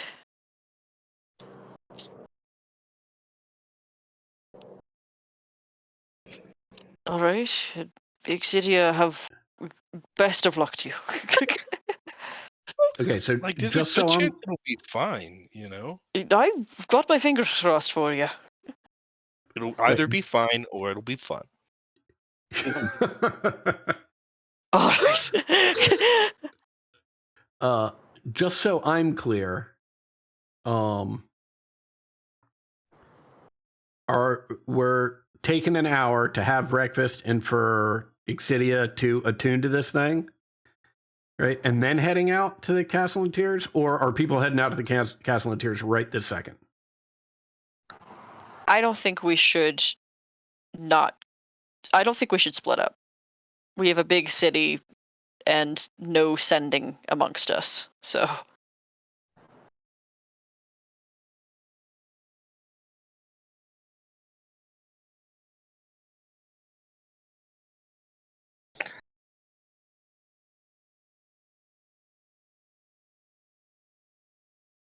yes, yeah, I think we're waiting and then all traveling together. Gotcha. So an hour goes by, and you, Exidia, are, holding on to this necklace and contemplating the meaning of it, and shifting the beads and the rope, sort of through your hands, almost like rosary beads, right? And at the end of an hour, I really wish I could say that some crazy thing happened or that you dropped dead. But in fact, you are just aware that you have in your hands a necklace of fireballs with 2 Yeah. beads left on it. Yeah. As soon as I started as soon as I stopped thinking about in character what it was and started like Tyler just thinking what it was, I was like, oh yeah, that's probably it. Right. We had one in Icewind, I think, for a while for the Did end. y'all have that, or did y'all have a circlet of blasting? I don't remember. No, well, I just remember it was. I think it was described as a necklace. bracelet with beads that could We fireball. never use that. I didn't have it. I didn't use it. I don't know if anybody else did. I don't remember. I'll look over the break. Okay. So you've got this necklace of fireballs. It's not a big leap, right? And it sounds like Kaz was already there, if not other people as well, right? Not a big leap to think, something was up on the roof. It threw something down. There was a big explosion. And then this 12-year-old heard ploop in the barrel, right? Probably this necklace of fireballs that somehow got dislodged from whatever this thing was that was climbing along the roofs. And you've got at least a lead to try and figure that out that we will explore when we come back from break. Yay! All right. Okay.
So we find ourselves, not on that map. We find ourselves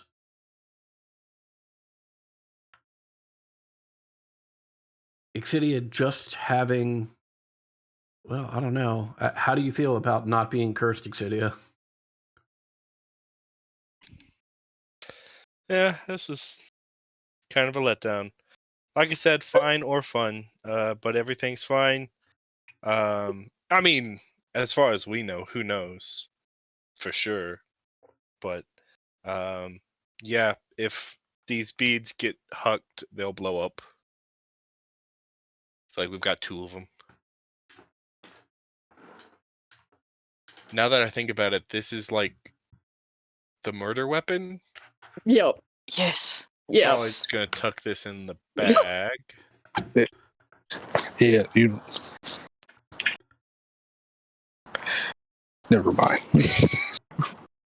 Look, we'll just not throw it into an alleyway full of people, you know? We'll use it when we actually need it.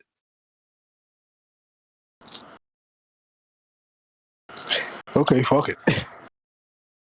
Well, we might as it is the case we might as well put use to it since it didn't get turned over when the inspectors were coming and looking for this sort of thing. So we, as long as they don't see us with it, I think we're going to be okay.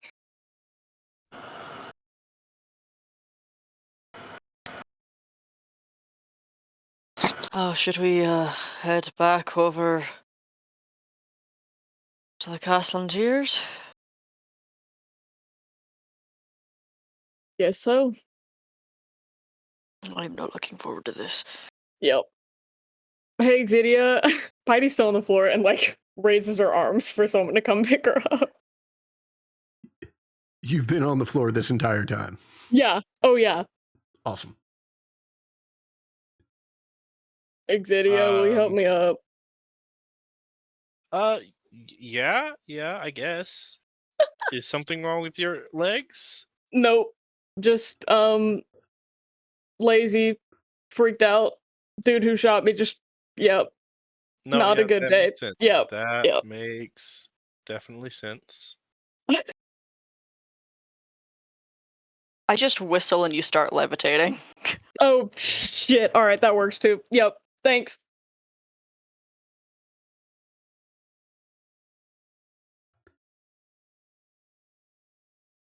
All right, heading out to Castle Lantier Villa. Yeah. I'm All sure they're gonna right. be so happy to see us again. Besties. After the So- attack at their house yesterday. Oh my god. So, nice walk west into the Sea Ward, and you find yourselves. Let me see what I've got going on here. I probably should check this first, but yeah, that's fine.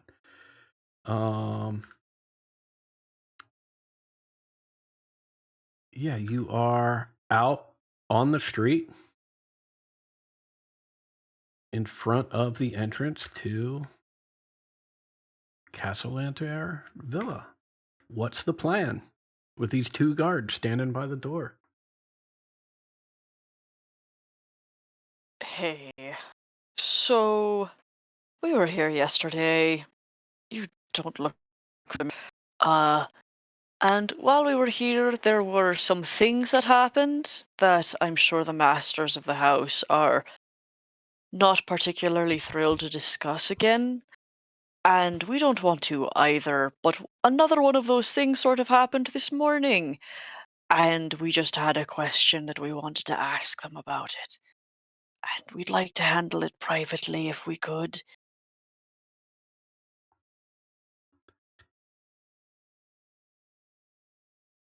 The guard on the right-hand side of the door as you're looking at it just turns to face the guard on the left side of the door and shrugs his shoulders. The guard on the left side of the door just with his elbow, slams it into the door like 3 times, making a pretty loud knocking sound. Neither of them say a word to any of you.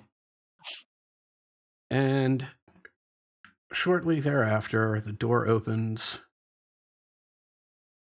and the butler, Wilfred Crowell, emerges. Could I help you? Hi, Wilfred. We were here yesterday. I'll just smile again.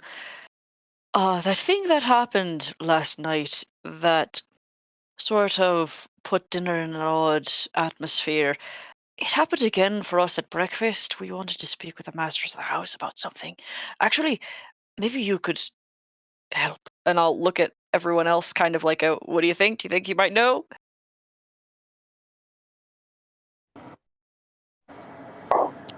Yes. Okay.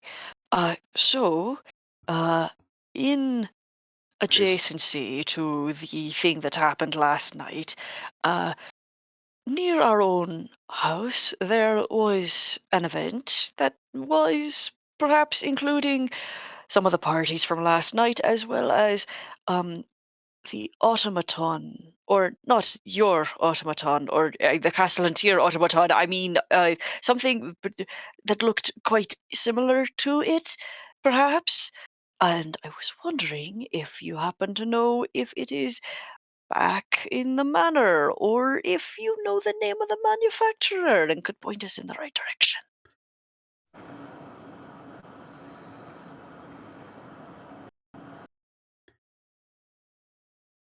Wilford is standing there with his arms folded behind his back as you are speaking. And he waits a few beats after you've finished and says, let me understand this completely. You were invited here for dinner last night, and there was an attack on the house. And you say this morning there was another similar event? Yeah, I'll waver my hand with a iffy gesture.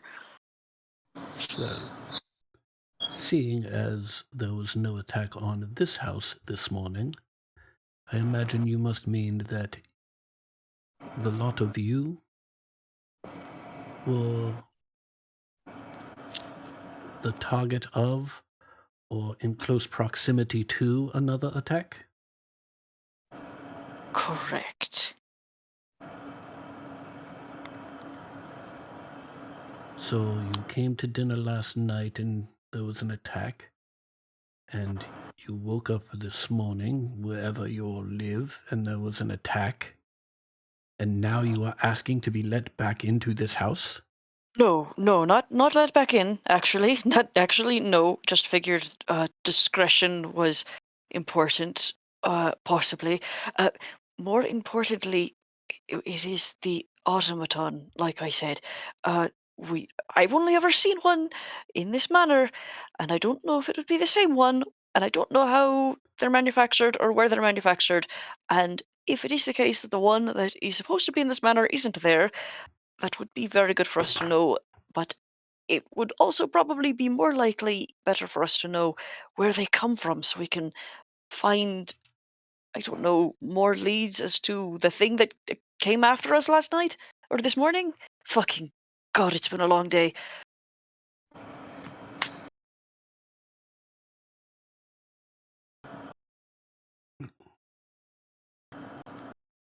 You've... How long have you lived in this city? My whole life. And you've never been to the annual parade of the House of Gond? I And with turn out that, my pockets. right, with that, Nim, that thing that was on the tip of your tongue and you could almost sense, right? hearing the House of Gond parade, it clicks in your head, right? What you saw at the Castle and Tears Villa, and you're not certain because you didn't see it, but the description sounds an awful lot like something called a nimble right, Hmm. of which the House of Gond has an annual parade where there are dozens, if not hundreds, of these Nimbleites that go marching in it. I'm going to throw myself off a pier. Thank you.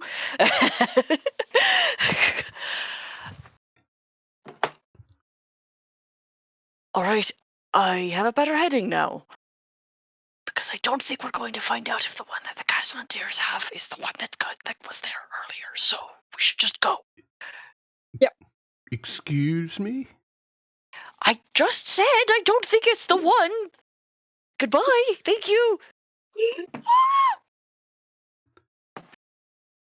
As Wilfred is walking back through the door to the house, comes knocking on our door and then is haughty to me.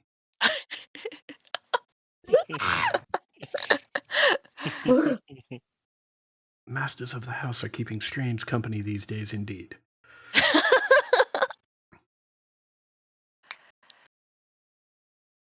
I take it that I would have a pretty solid heading for the House of Gond, right? I don't know. I mean, what business do you think Nim would have at the House of Gond over the course of her life? Business little, but Mhm. city secrets. Oh, okay, great. Then, yeah, it's like 3 or 4 blocks to the west from where you are right now. Like, it's real close. GPS built in. Yeah. I think I have the loose comprehension of Gond, master of craftsman kind of thing, but like Mhm. that's it. That's it. Mhm. Okay, yeah, no problem. Let's move you guys to something a little more neutral so that we don't get confused here.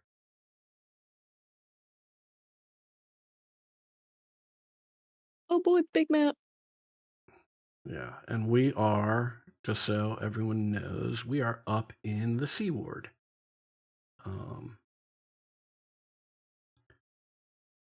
You are here, right? And you are headed to the House of Inspired Hands, which is, as I said, a couple blocks to your west. It's a nice leisurely walk.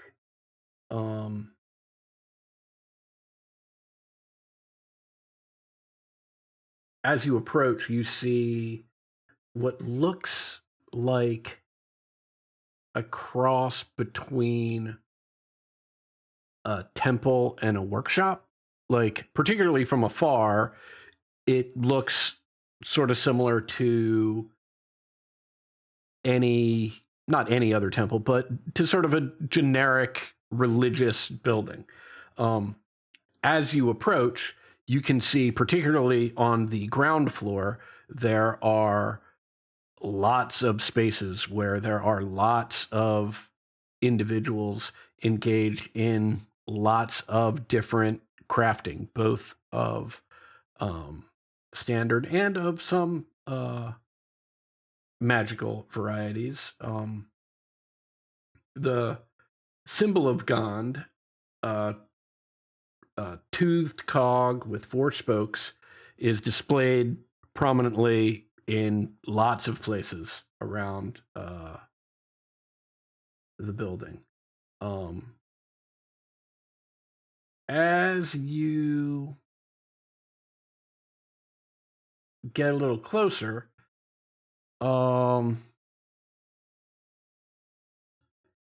everybody make me a perception check.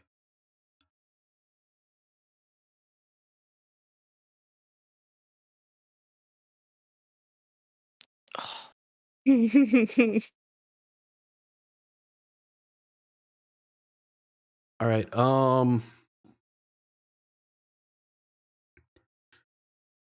Exidia, you see on the rooftop, um, uh, you can't make out exactly what it is, but the silhouette is in the shape of a humanoid. Um, and it sort of at first it looks like it might be like a ornamental, piece of statue or something like that. But you then see this silhouette extend an arm in uh, sort of a throwing motion, right? And you see a tiny little sparrow start flapping its way through the sky. And as it does a few loops and starts to veer towards your group, you can make out that there aren't any feathers on this sparrow. It's all metal. And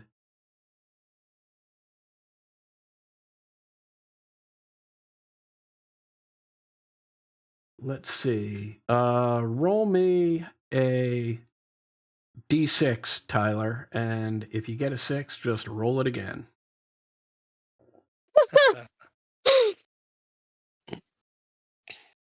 Great. Kaz, make me a dexterity saving throw.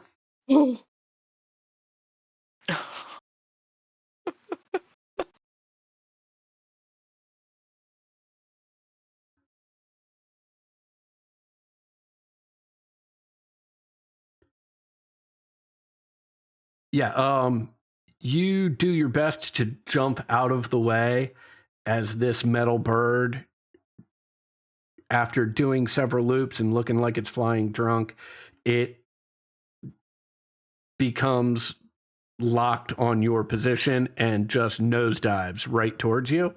You do your best to dodge out of the way, but are unsuccessful, and this thing crashes into the side of your head, doing 2 points of damage and just imploding on impact.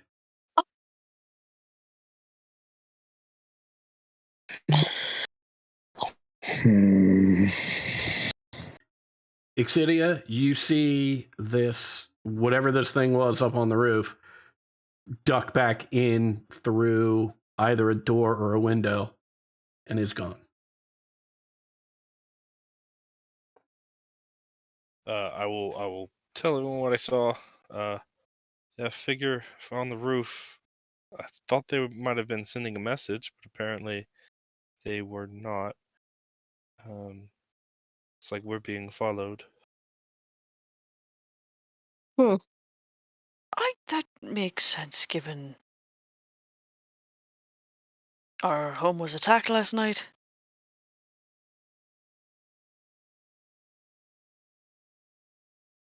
But I don't know that we can do anything about that, so We'll just keep an eye out. If they return, maybe we can act a little more preemptively.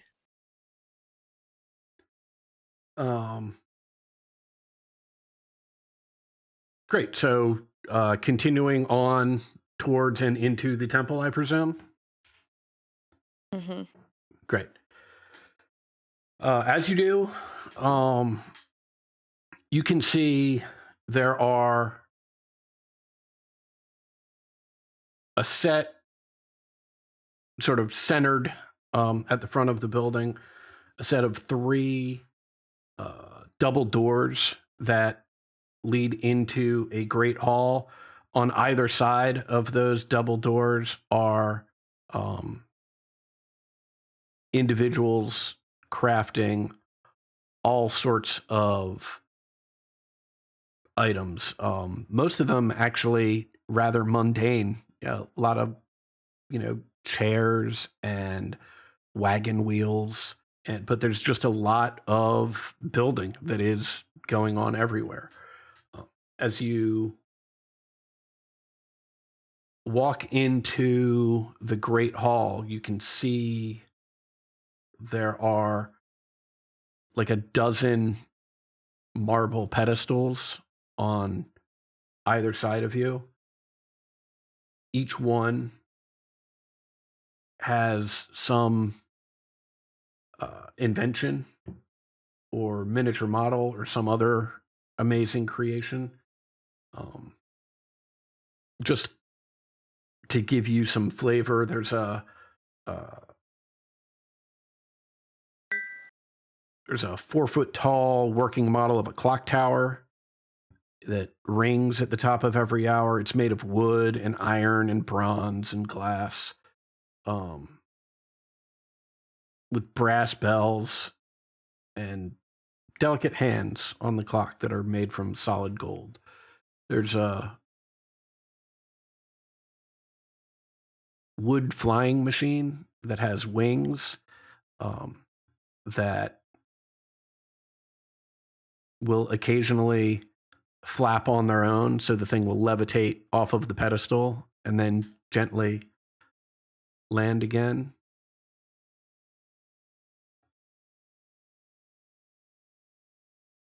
There's a model of a mechanical dragon turtle with a brass plate affixed to the pedestal that says Big Belchy sank in Deepwater Harbor on the Day of Wonders in 1363 DR.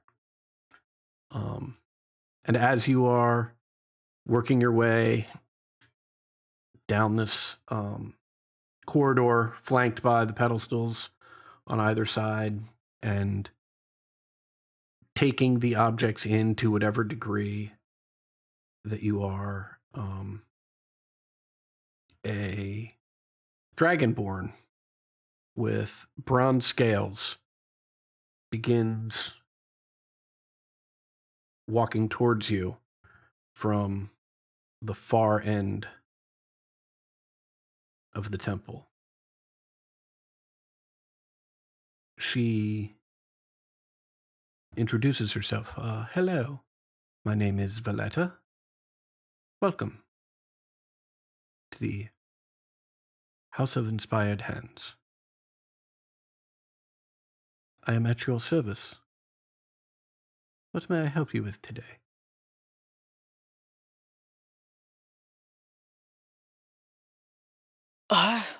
Well, we are sort of looking after a nimble that this morning attacked our street, and I wouldn't know if you have any knowledge of where any of them are at any time, but if you would have an indication about maybe purchases or trades or ones that have found themselves misplaced, this seemed like the best place to at least inquire.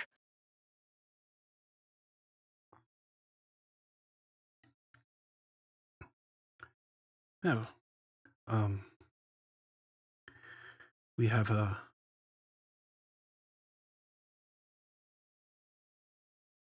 handful of nimble rights.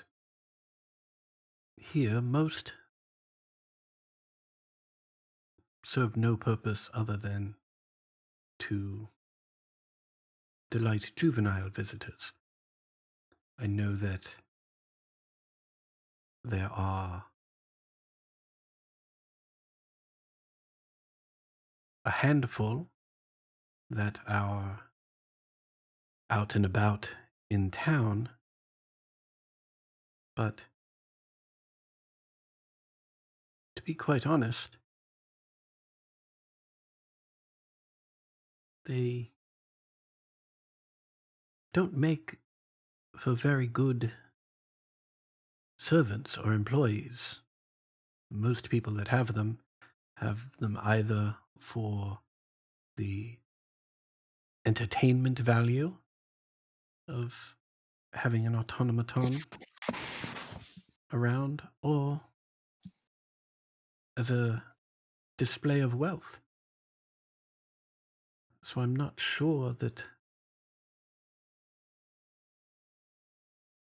there's any individual nimble right or nimble right purchase that strikes me as odd or nefarious or a potential attacker. I'm sorry. Are any of the nimble rights that you've constructed, humanoid and able to follow simple instructions, such as just throw this over there? Oh, well, I believe they all are. Um, Mm. the original intent was as a means of cheap labor, but we were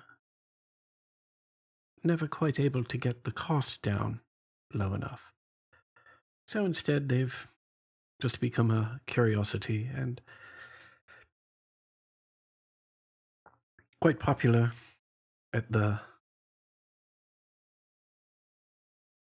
annual parade.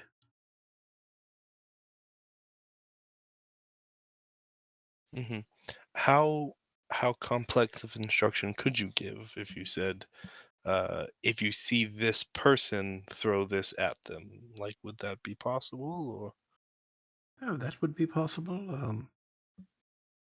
There's all sorts of instructions that they're capable of following. They do understand common quite readily. Would you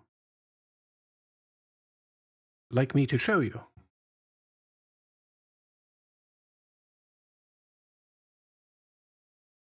look to everybody else?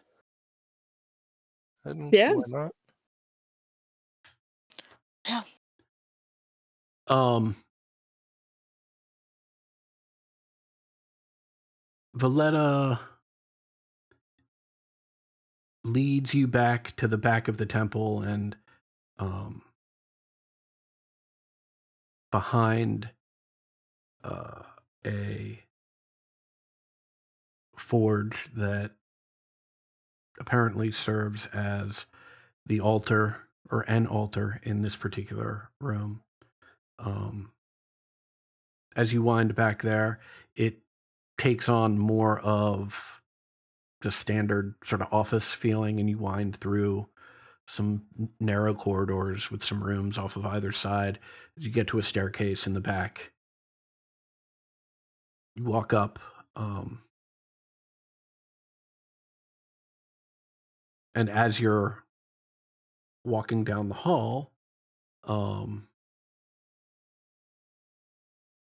she explains, this this is where we keep Nim, most of our nimble rights. As I said, we only bring out and activate for, you know, visits from children or for the annual parade, but we do keep one around um, for occasions just such as these if people have questions. Um, and this is Nim's room here. Um, and you reach the end of the hallway and there's a door. She reaches out for the doorknob, turns it, goes to open the door, and it won't open.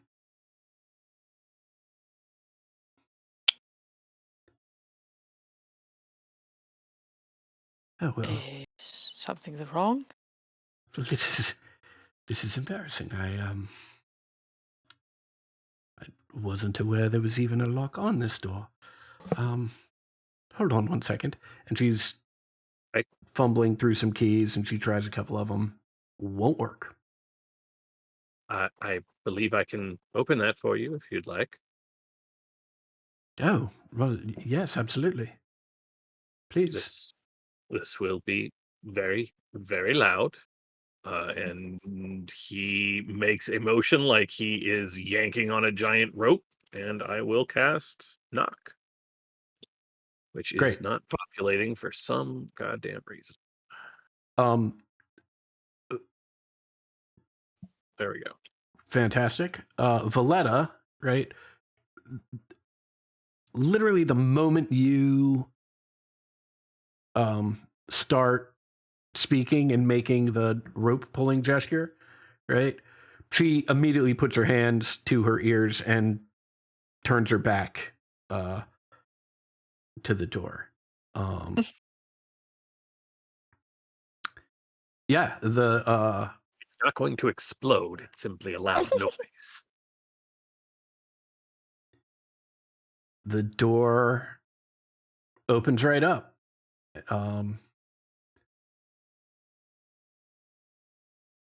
And you enter this room. It is small, right? There is a small workbench and a small stool, and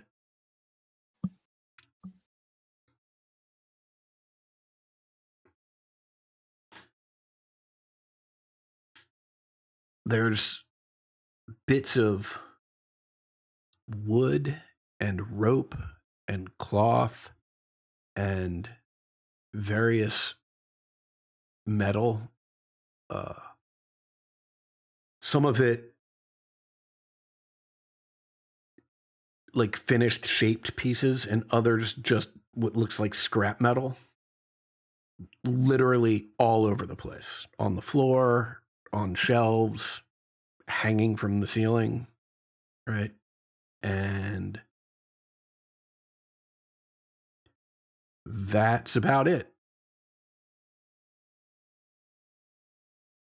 So, likelihood of this being a coincidence, everybody.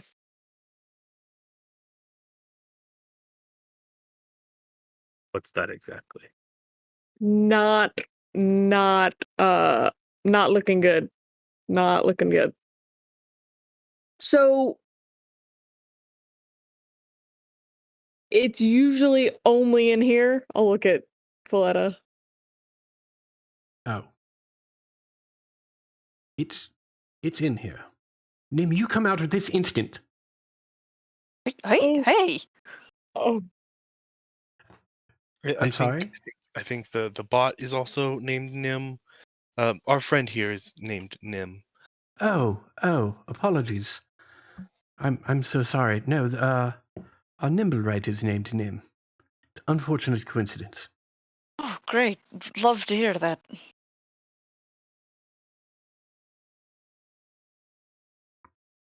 Nim, please, we have visitors. We'll talk about the lock later, please. There's nothing. Do you mind if we poke around, see what we can find? Oh, by all means. I'll start walking around and looking to see if I find a person-shaped thing. Yeah, or a smaller than a person's shaped hole in the wall. Um, as soon as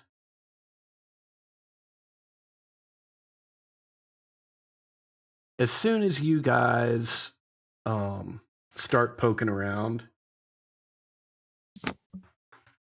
this individual, well, you see a small plank of wood move. The best way I can describe it is it's a steampunk version, right, of the scene in E.T., right, where E.T.'s in the closet with all of the stuffed animals. And as long as his face is still, like no one can really tell what's going on, but eventually he moves, and that's essentially what goes on here. As soon as Nim realizes that you're not just going to disappear because you thought the room was empty, it moves and sort of comes out, and Valletta says to it, now, Nim, why were you being so rude? We have guests, and this guest in particular shares a name with you.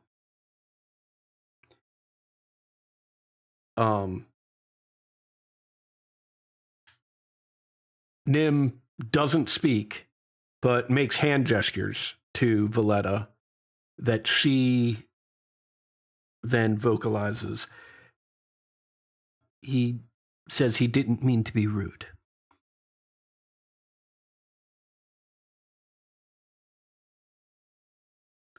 Well, what were you doing back there?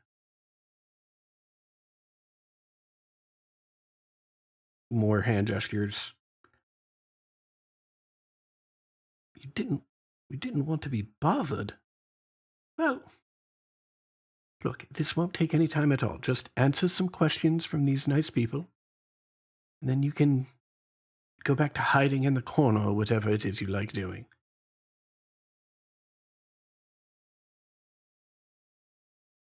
And Valletta gestures at you.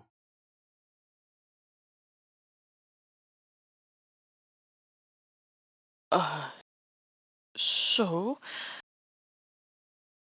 we this morning were woken up to an explosion outside of our home on Troll Skull Alley. Found a necklace that had been left and likely was the cause of the explosion. Were you or anyone you might have known affiliated with that event? After some more hand gestures. Well, Nim says he's been here all morning.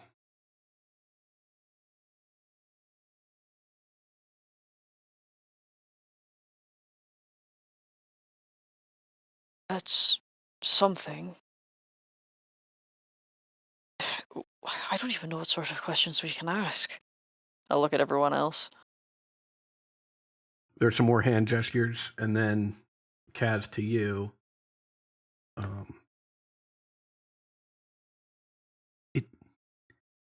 Nim says it's sorry about your head.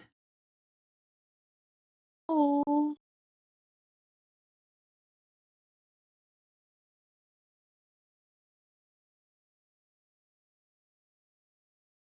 I think Oni is not Yeah. here. I think I lost connection. Oh, I saw I'm back with a vengeance, and now I'm looking, and yep, not here. Okay. Yeah, they were back for a bit, but then dropped again. Okay. Thank you. Well,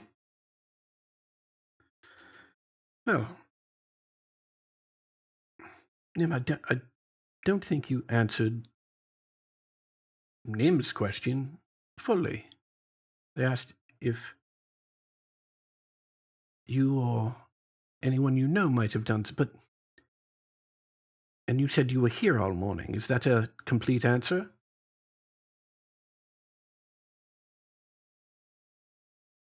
There's some more hand gestures. What do you mean you don't know where it is? Don't know where what is?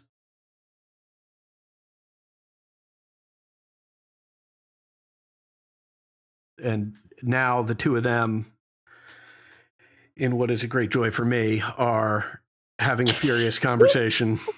Right? There's a lot of hand gestures, right? And so you're picking up sort of the following. What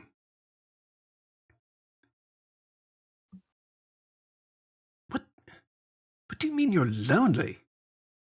Why would I care if you're lonely? You did what? You made what? It's been gone for how long?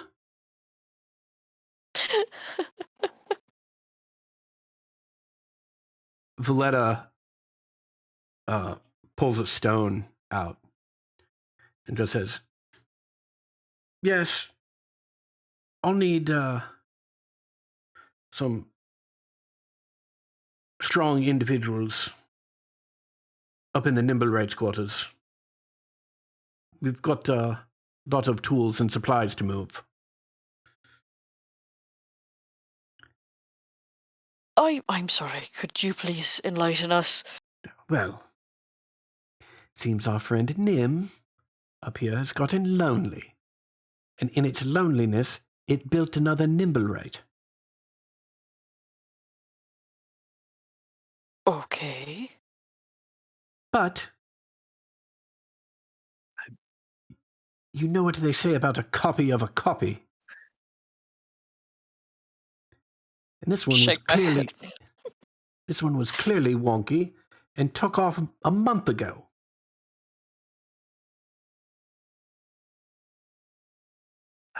I'm sorry. Your construct had the ability to bestow sentience upon another construct. Well, it's not exactly sentience. It's a lot of fancy gears and joints and mechanicals, and it does seem that Nim here has managed to pilfer the few arcane elements that are necessary to make these things work. But we'll make sure that doesn't happen again. At which point, like not angrily, but also pretty forcefully, you are all sort of moved out of the way as these burly individuals are coming in, and they're two of them have ripped the workbench out and are pulling it out. They're pulling all the tools out of here, right? Anything that looks like it could be materials.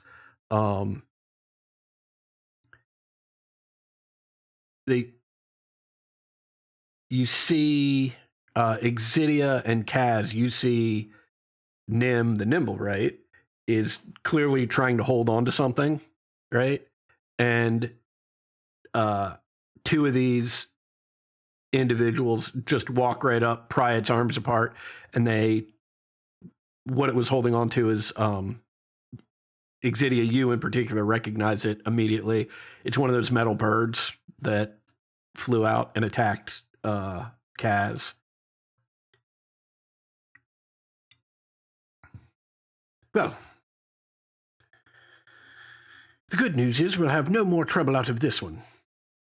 But I do believe that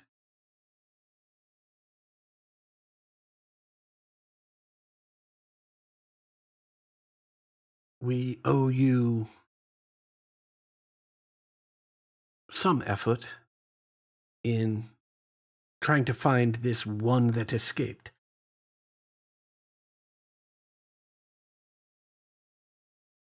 Great. I'll tell you what.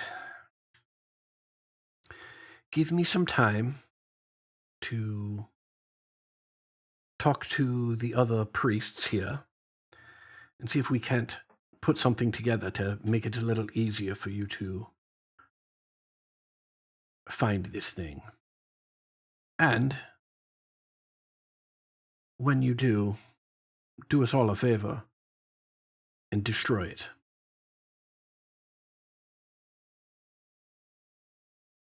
Nod my head.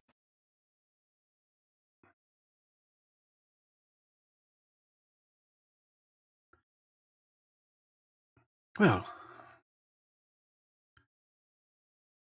I wish there was more I could do for you in the moment.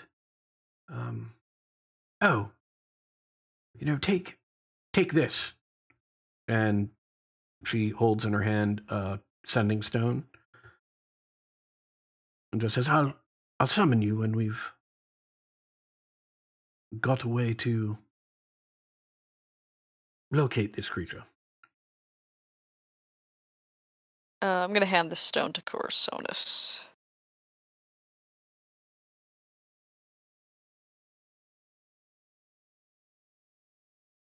Cool.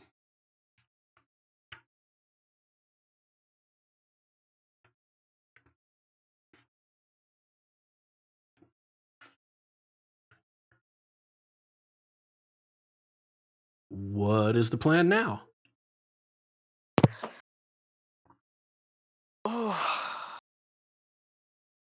Fuck. Who else feels like shit and wants to go take a nap?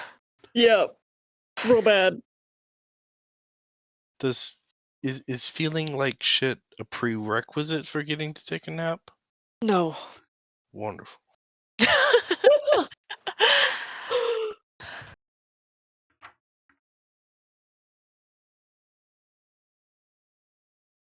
All right. I know we've talked about it a lot, but between the two gangs we were not too particular to or inclined to work with, this third option of Jarlaxle, I'm not fond of him getting this item that he wants. If he's being honest about his intentions, I think that's fine. But the artifact he's looking for, I mean, that's literally the safety of Waterdeep in his hands. And that said, the other two gangs, I am also not feeling particularly secure about their intentions with any of the Horde as well. Yes, I'm sorry. Exactly what do we get out of doing this for Jarlaxle again? He said, like, anything else? Everything else. Yeah, He just but wants this that one would thing. already be ours. He has done nothing to provide us, as far as I'm aware, with any direction, anything we did not have before. Were we to undertake this search, why on earth would we feel compelled to hand this to him if he's not exactly gifting or bargaining with anything, telling us we can keep everything else? Well, it's not his to begin with. So I am not inclined to assist this Jarlaxle in any way at this point. I agree, except he did take care of my personal financial problem.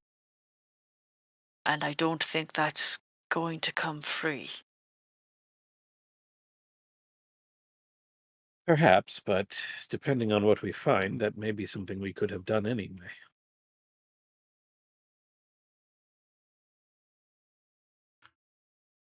Mostly he just terrifies me. Seems at least somewhat reticent to allow water under the bridge for whatever His the side. hell you did. Yep.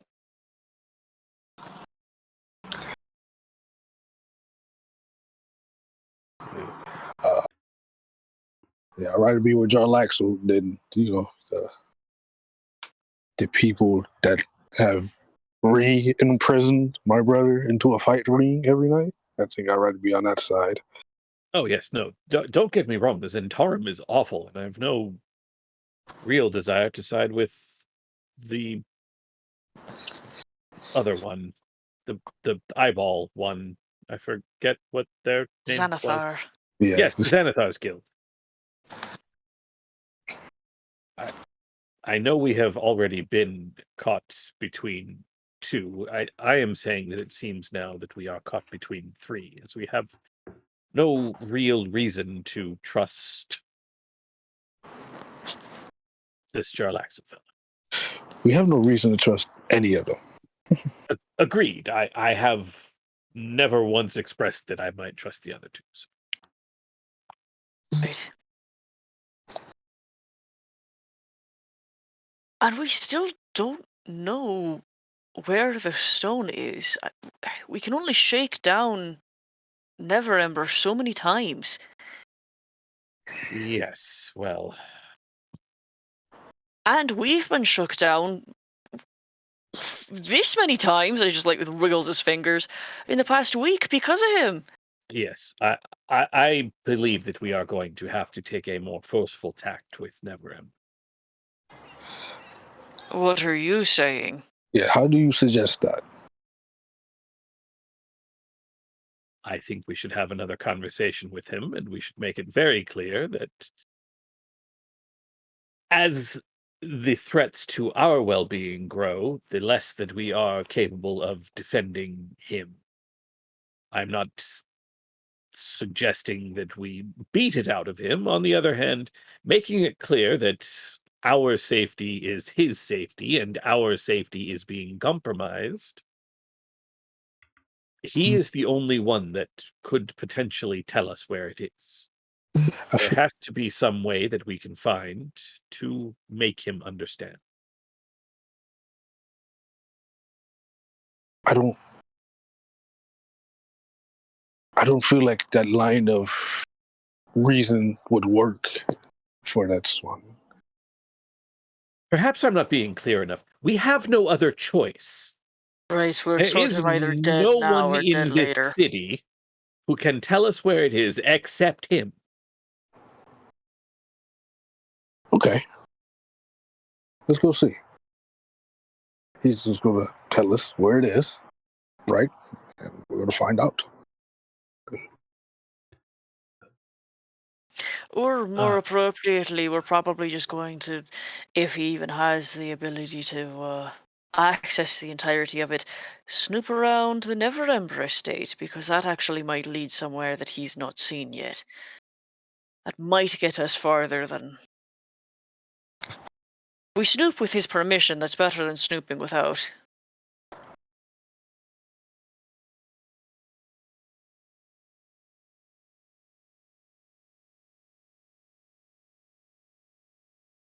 so that I am clear, is this conversation happening on your walk back to Troll Skull? Yeah. Gotcha.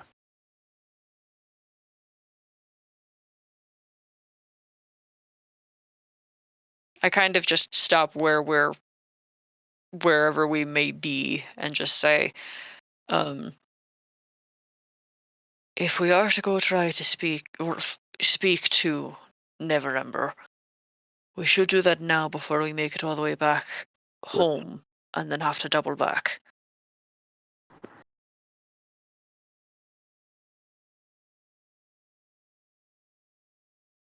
It's entirely your call. You all wanted to rest after the Oh no, don't encounter get me with wrong, I still Carlaxle. feel like shit, but I think I'd rather only do this walk once if we can do it.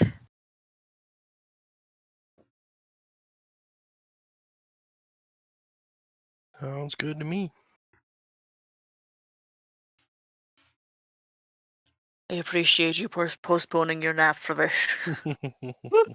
All right, where are you all headed? is there an estate near like the castle ward or anything that Rainier, Neverember, or even like the family would own that is actively in use? No. Lord Neverember left in disgrace. Hmm. There's no family estate at this point, and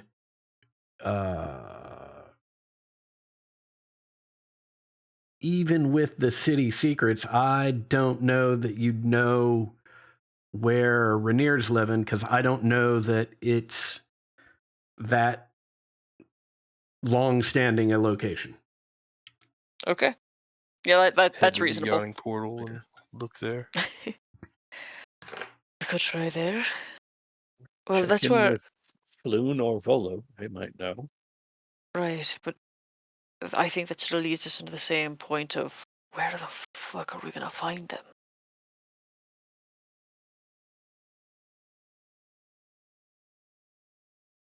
Maybe Volo has a place that we can find. I don't know about Floon.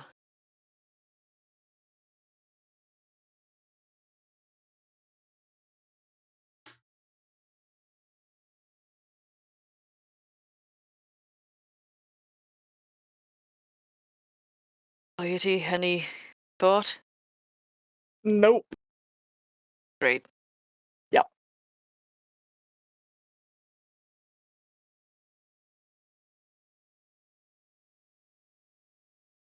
I think it would be best if we try Volo first. I know we're not all I know that's going to be a task within itself, but try Volo first. See if he has an idea of where Never Ember's been staying. For all we know, Rainier's been crashing on his couch this whole time. And go from there? Sounds like a good. plan.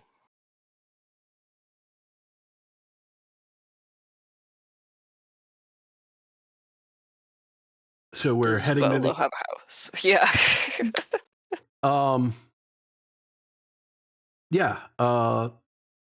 Volo's got a house. You with City Secrets, you'd probably know where that is. We'll short circuit it, however. hmm In that you show up there and the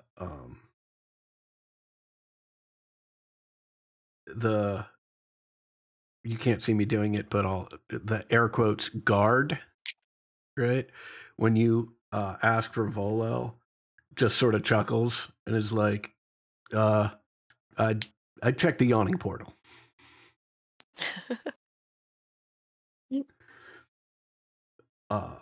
Off you go to the yawning portal, and whoops. Just for the vibes. Map. Yeah, let's do this nonsense again. Yeah. Right. Hell yeah. It's crowded, maybe not quite as crowded as we see in this picture, but it's the yawning portal. It's always crowded. And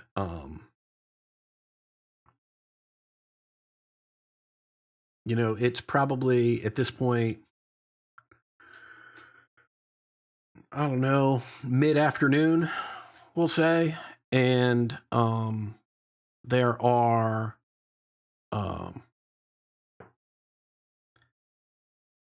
a lot of families around everywhere. As you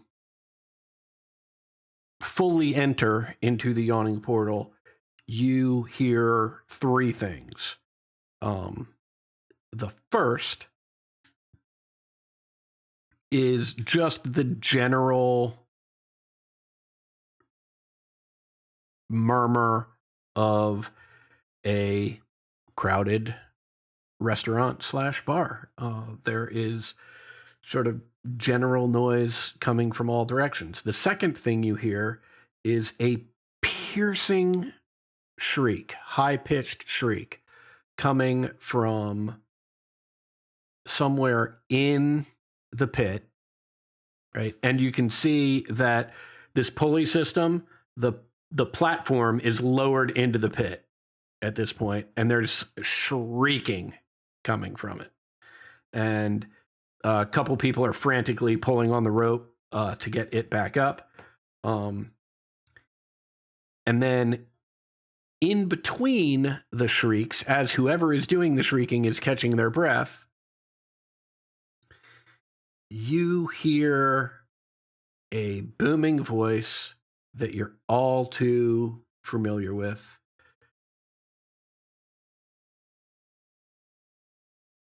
Coming from somewhere on the second floor. No, I tell you, hamsters the size of a house. That's him, right? Yep. Oh. As you begin to climb the stairs, and the shrieking has resumed again because whoever's doing it has caught their breath, you see the platform is finally rising above the lip of the portal, and it's little Theo and his dad, and Theo is screaming his ass off because he's terrified. And then as they try and pull the platform over to the edge so they can get off, he starts screaming again that he wants to go back down.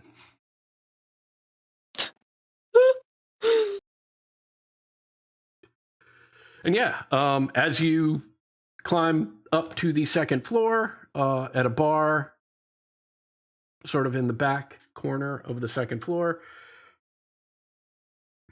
Volo's pontificating to no one in particular, just whoever's around, and people are actively trying to find a different place to be. Volo sees you coming up the stairs. Oh, my friends, come, drink with me. To what do I owe the good fortune of a visit? We're looking for Rainier. We've had our life threatened many, many times, and not just threatened. And I'll like pull up the back of my shirt and show him one of the arrow wounds in my back. Actively inflicted upon quite a bit in the past 10 days, and we're fucking sick of it, and we need to talk to him. We have no idea where he is. We figure someone as well connected and insightful as yourself might be able to help us out. And a friend of his, right? Well, yes, a good friend of his. And as friendly as I am with all of you, I've been friends with Rainier for much, much longer. And you sound very angry, Nim. Let's have a drink and talk this through. It's the stab wound, I swear. Oh, well. I'll sit down next to him. Yeah,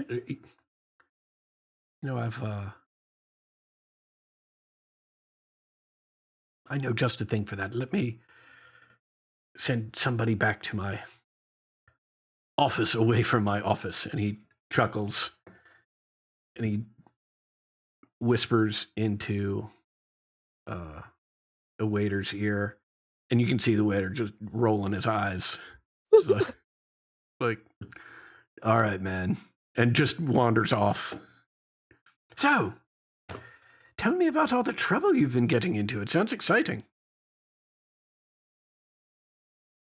I do, but I try very hard to avoid some specific names to like avoid danger, I think. But I tell them all of the things that have happened to us. Okay. And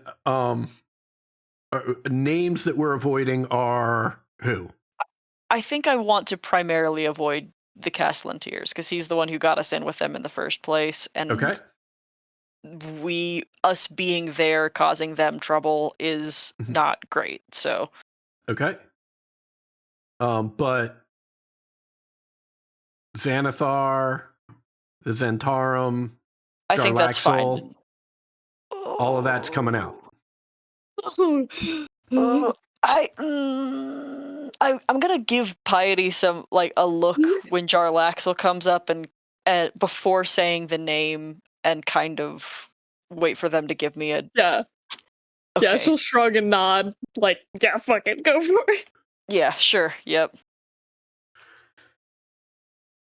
Okay. Also, just so I'm clear on what's being shared here, any information about the whole Alita situation? Or is that all just being glossed over as non-essential information? I don't think Nim knows enough about that situation to speak on it, and so wouldn't.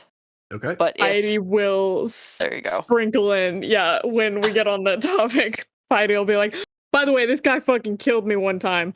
And like we'll explain all the shit that happened.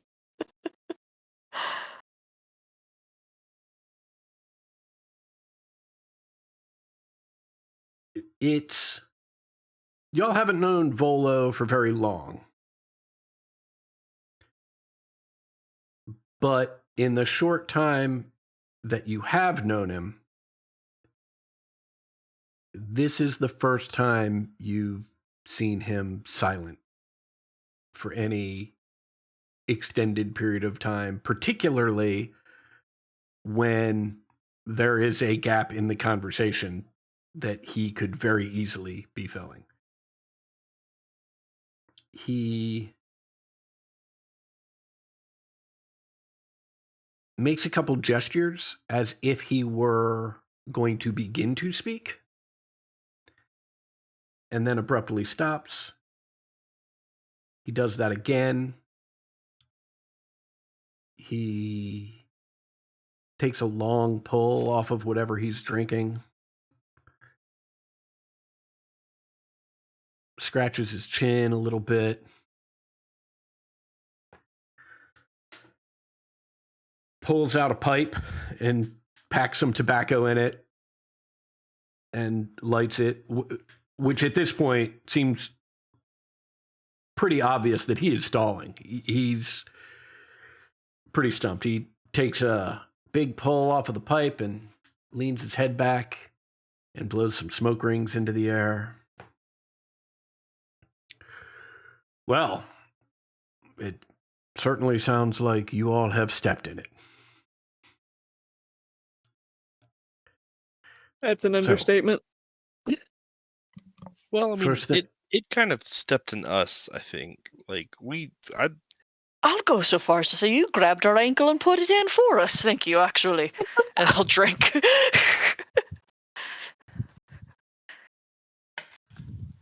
well,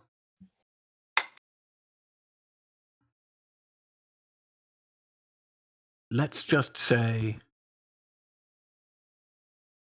there's been a lot of chaos in your life recently, and we should probably try and find a way to ease some of that. First things first, though. And he turns to you, Piety. Oh no. That's a rather confusing life story so far. Yep. How would you like me to address you going forward? Piety's good. Or if you have a new, better name idea, I'll take that too. Not a Lydia. That's not me. Okay.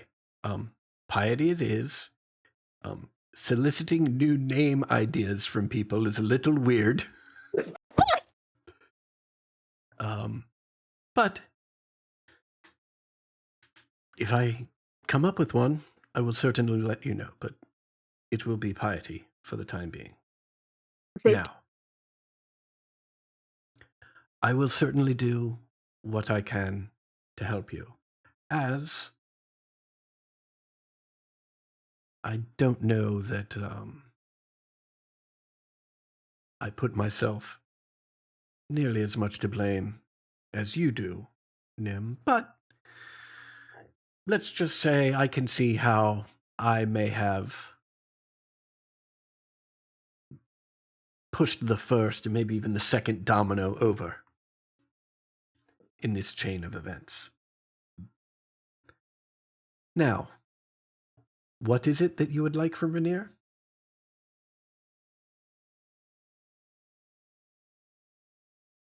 There's got to be something that we're missing that maybe hasn't been considered yet, or something about what it is that these gangs, these people want from us that we can't provide.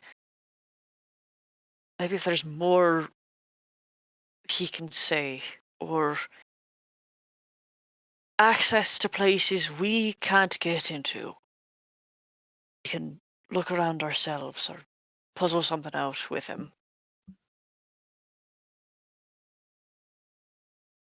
There is something that Rainier seems to know.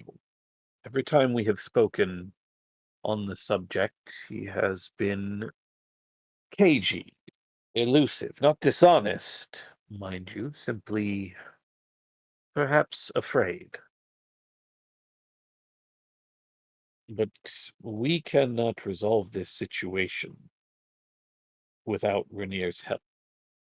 And it must be resolved, or neither us nor Rainier will ever be safe in Waterdeep.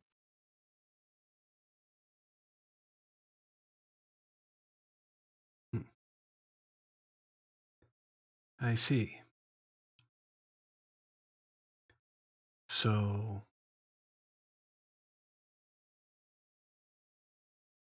are you asking me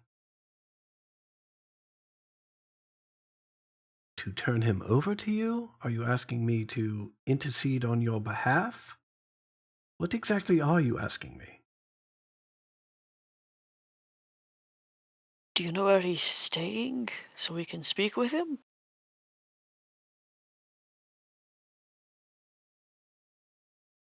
I know where he's staying.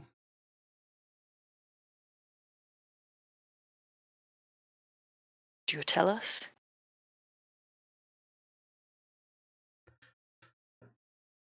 Well, as it stands, you all seem pretty agitated, and not without reason. But you did come in here pretty hot.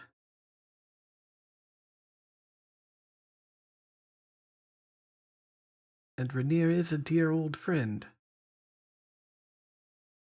If he is such a dear old friend, as you repeatedly say, then his safety, which you hired us to procure in the first place, should be important to you. And right now, he remains as unsafe as he was the day that he and Floon were kidnapped. Perhaps even less safe, as the individuals who have shown interest in this thing have gone from simple kidnapping to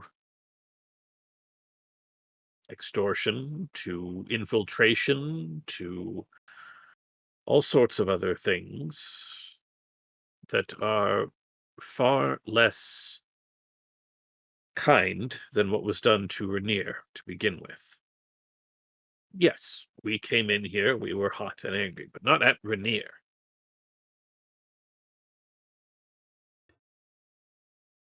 Okay, here's what we're going to do. As the two individuals doing most of the speaking and most of the attempt at convincing, either persuasion checks from both Nim and Corsonis, or if one would like to help the other, if you have the appropriate proficiencies, we can do that. I do not have the proficiency, so I cannot help. This Okay. is where I have expertise, though, so I think I'll Yeah. take that Okay. role. While we're figuring this out, or okay, well, it sounds like we figured it out, so that's great. Before you roll, I'm just going to let you know how this is going to sort of play out. Mhm. I've got two DCs here. The DC to just sort of point you at Rainier and let you do whatever you want is super high, right? Because I don't know that you've done such a great job of convincing him that Rainier's particularly safe in your hands. You still seem pretty cranky about everything that's gone on in your lives. However, there's a lower DC, right, for, hey, I'll go talk to him on your behalf and see if I can't convince him to come clean with you. Sound Okay. reasonable to everybody? Yeah. Both of those things are things we can make use of. Great. Let's see those rolls. All right. Yes! Fuck it up, Beady dog. Nim. Fuck it up. Excellent roll for you too, Ted. Hell yeah.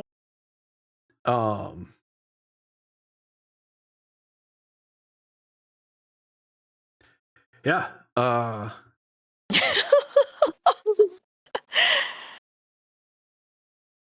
Volo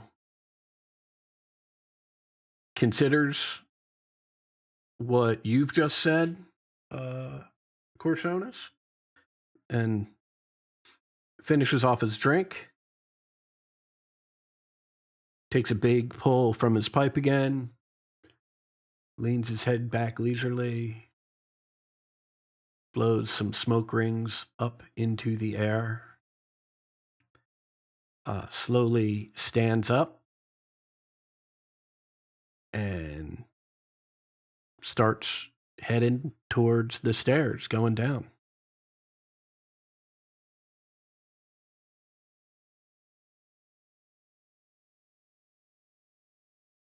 And he starts walking down the stairs.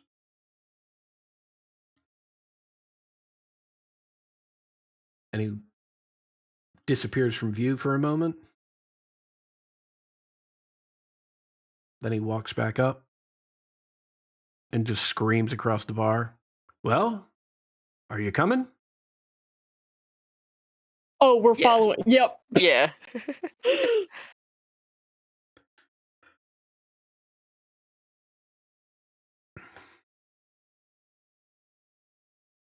He walks down to the first floor of the bar,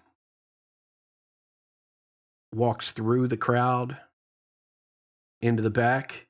You hear little Theo shrieking on his platform as he is either being raised or lowered. Who knows at this point?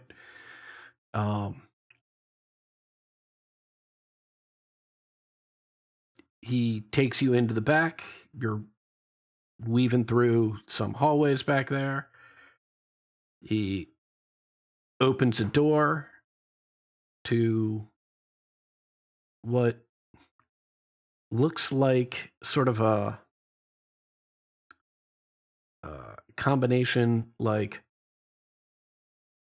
office. There's a desk in the corner, but there's also like 3 or 4 lockers, right? And there's a couch against the far wall with a body in it, and you can see it's whoever it is, they're laying on their side, and you can see their back, and they're facing sort of the back of the couch. And Volo just walks over and just starts kicking the couch. It's like, hey, you slept it off enough. Let's go. I hate to be so abrupt, but I think it's time you answer some questions. And slowly but surely, a very groggy Rainier Neverember rolls over. It's like, what? Volo, I'm not even remotely ready to start drinking. Oh, hello.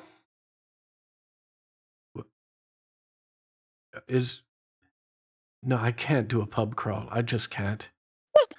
You guys get started without me. Corsonas, I think you were right. Maybe we should have actually gotten him last night. Walls never lie.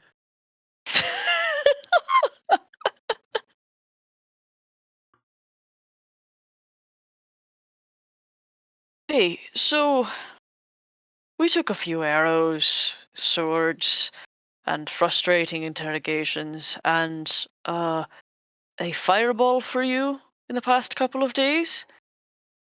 And we need some actual answers so that Wait, we don't die. wait, what do you mean you took them for me? I haven't had anything to do with Yeah, you people since you pulled me out of that warehouse.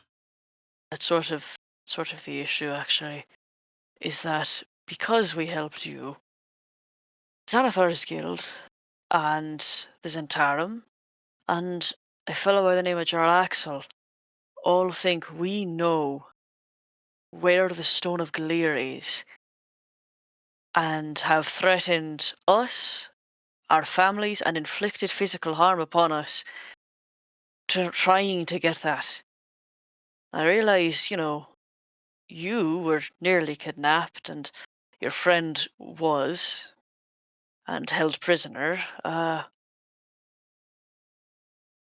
but it's still sort of a real pain in the ass to still be dealing with all of it after having helped you.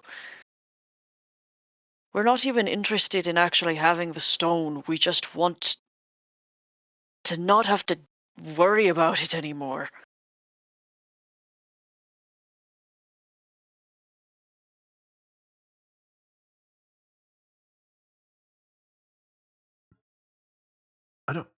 I don't understand. When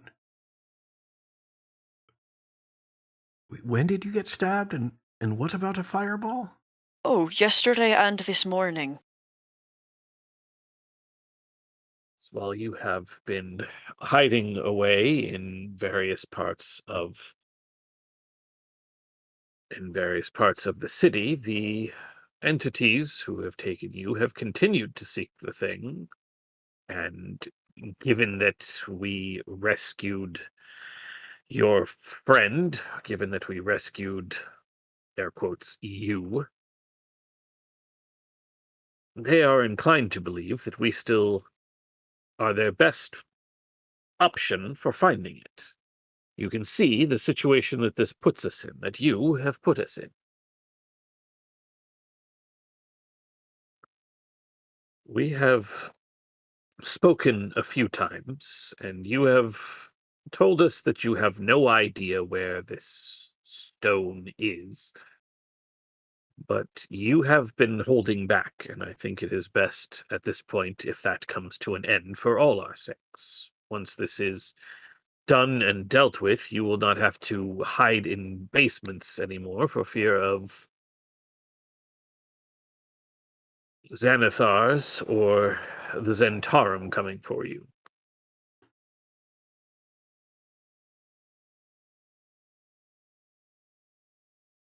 Hmm.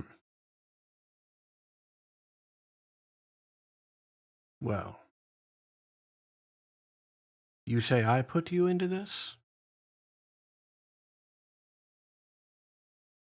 I don't No, believe sir. that I have said that. In fact, we have discussed with Volo over there that it is his hiring of us to rescue, well, you. But that's not on you. But you are involved in this nonetheless, whether you would like it to be or not. And regardless of who put us in this position, it would appear that you're the only one who can help us get out.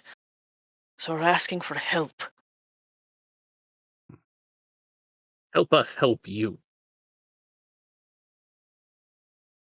Well,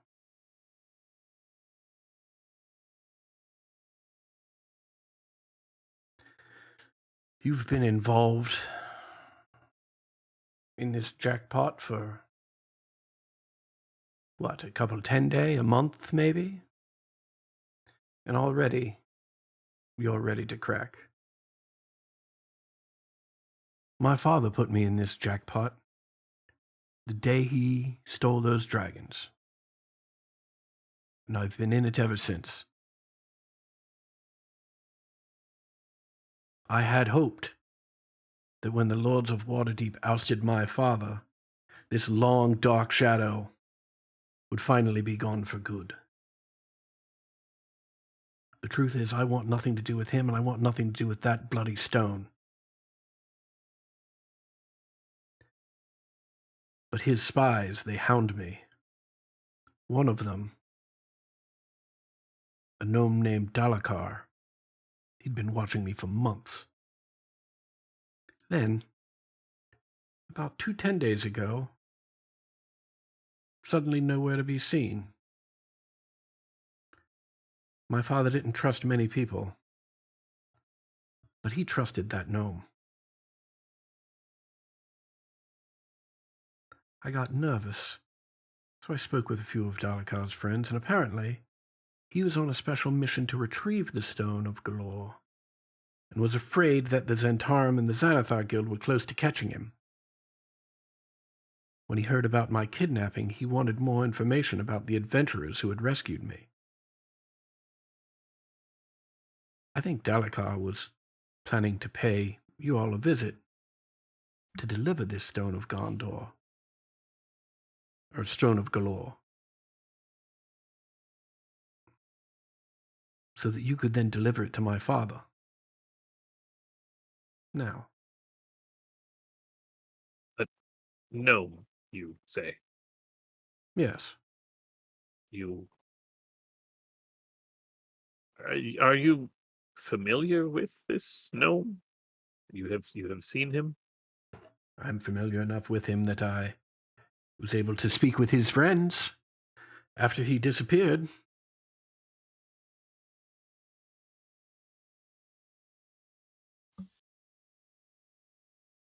As wasn't one of the bodies this morning. Do you remember what it looked like? Could you describe it to our friend here?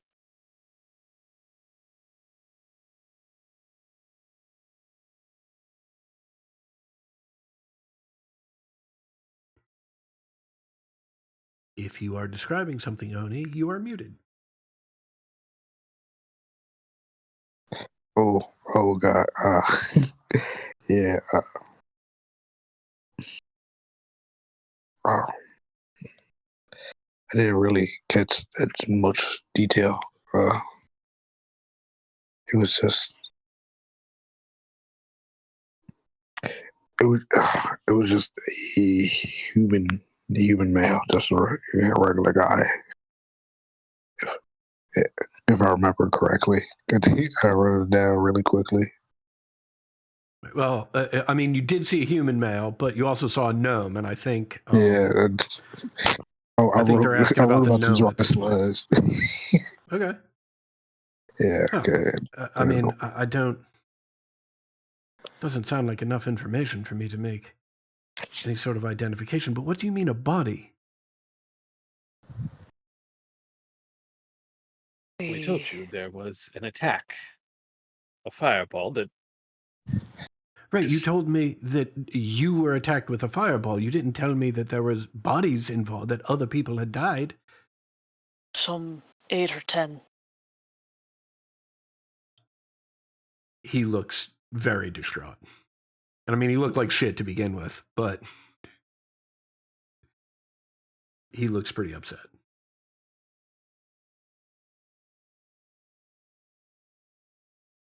Look.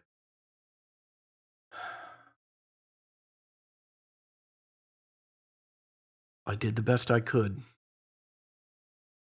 to keep you out of it. And I thought that by keeping you in the dark, anyone who came to investigate would quickly realize you knew nothing and move on.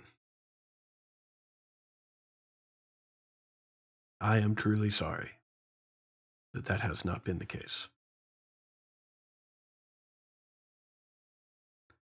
But I promise you,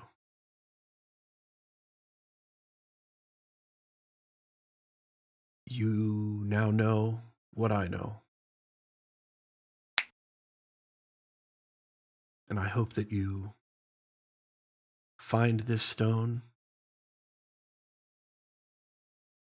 and take those dragons or give them back to Waterdeep or give them to any of these entities, just whatever it is. I want it to be done with.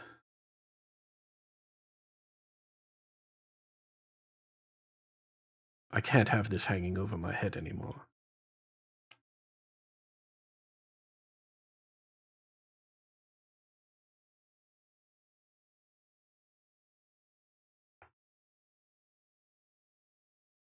Thank you.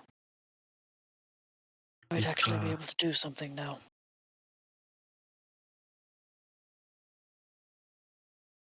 If you get any more information about that gnome, do let me know. I would be lying if I said I'd be sad to never see Delakar again.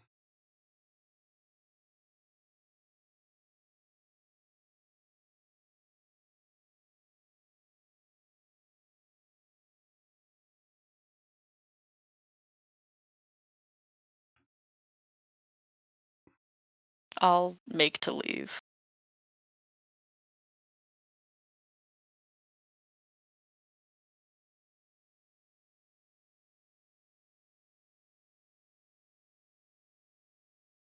Is everybody rolling out? Ye- Mhm. Yeah. Yeah.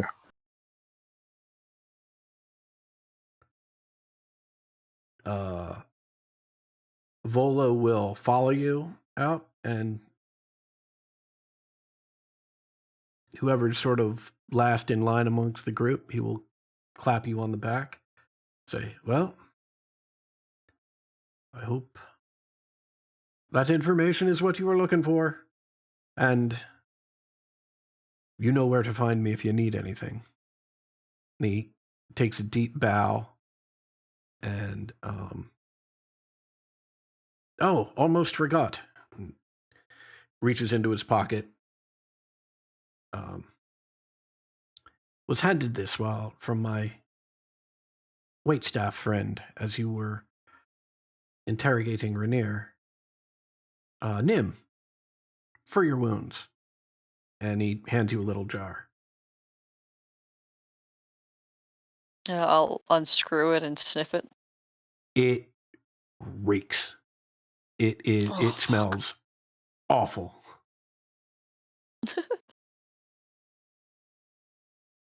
Thanks. Not really much of a homeopath myself, but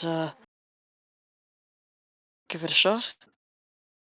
I know it smells like shit, but trust me, there's no feces of any kind in the ingredients list. And he laughs heartily and just turns around and walks back into the yawning forest.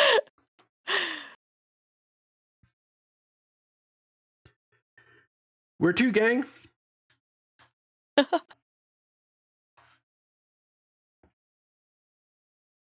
All right, is it nap time or what?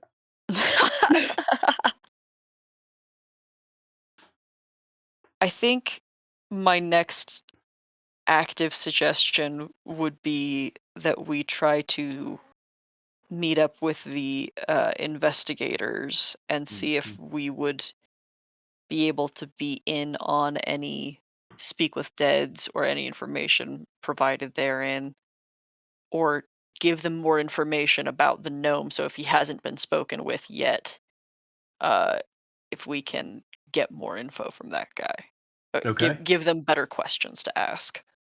Okay. So you're headed to the City Watch now? Think. Or are you headed back to Troll Skull Manor now? Or are you headed somewhere else now? I think heading to the City Watch is a good idea.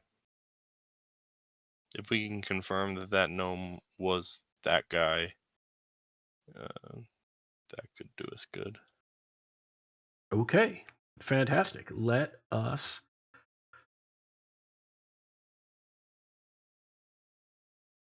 call it there for the day, and we will pick up tomorrow. We will pick up next session on our way to the City Watch. All right. Mhm.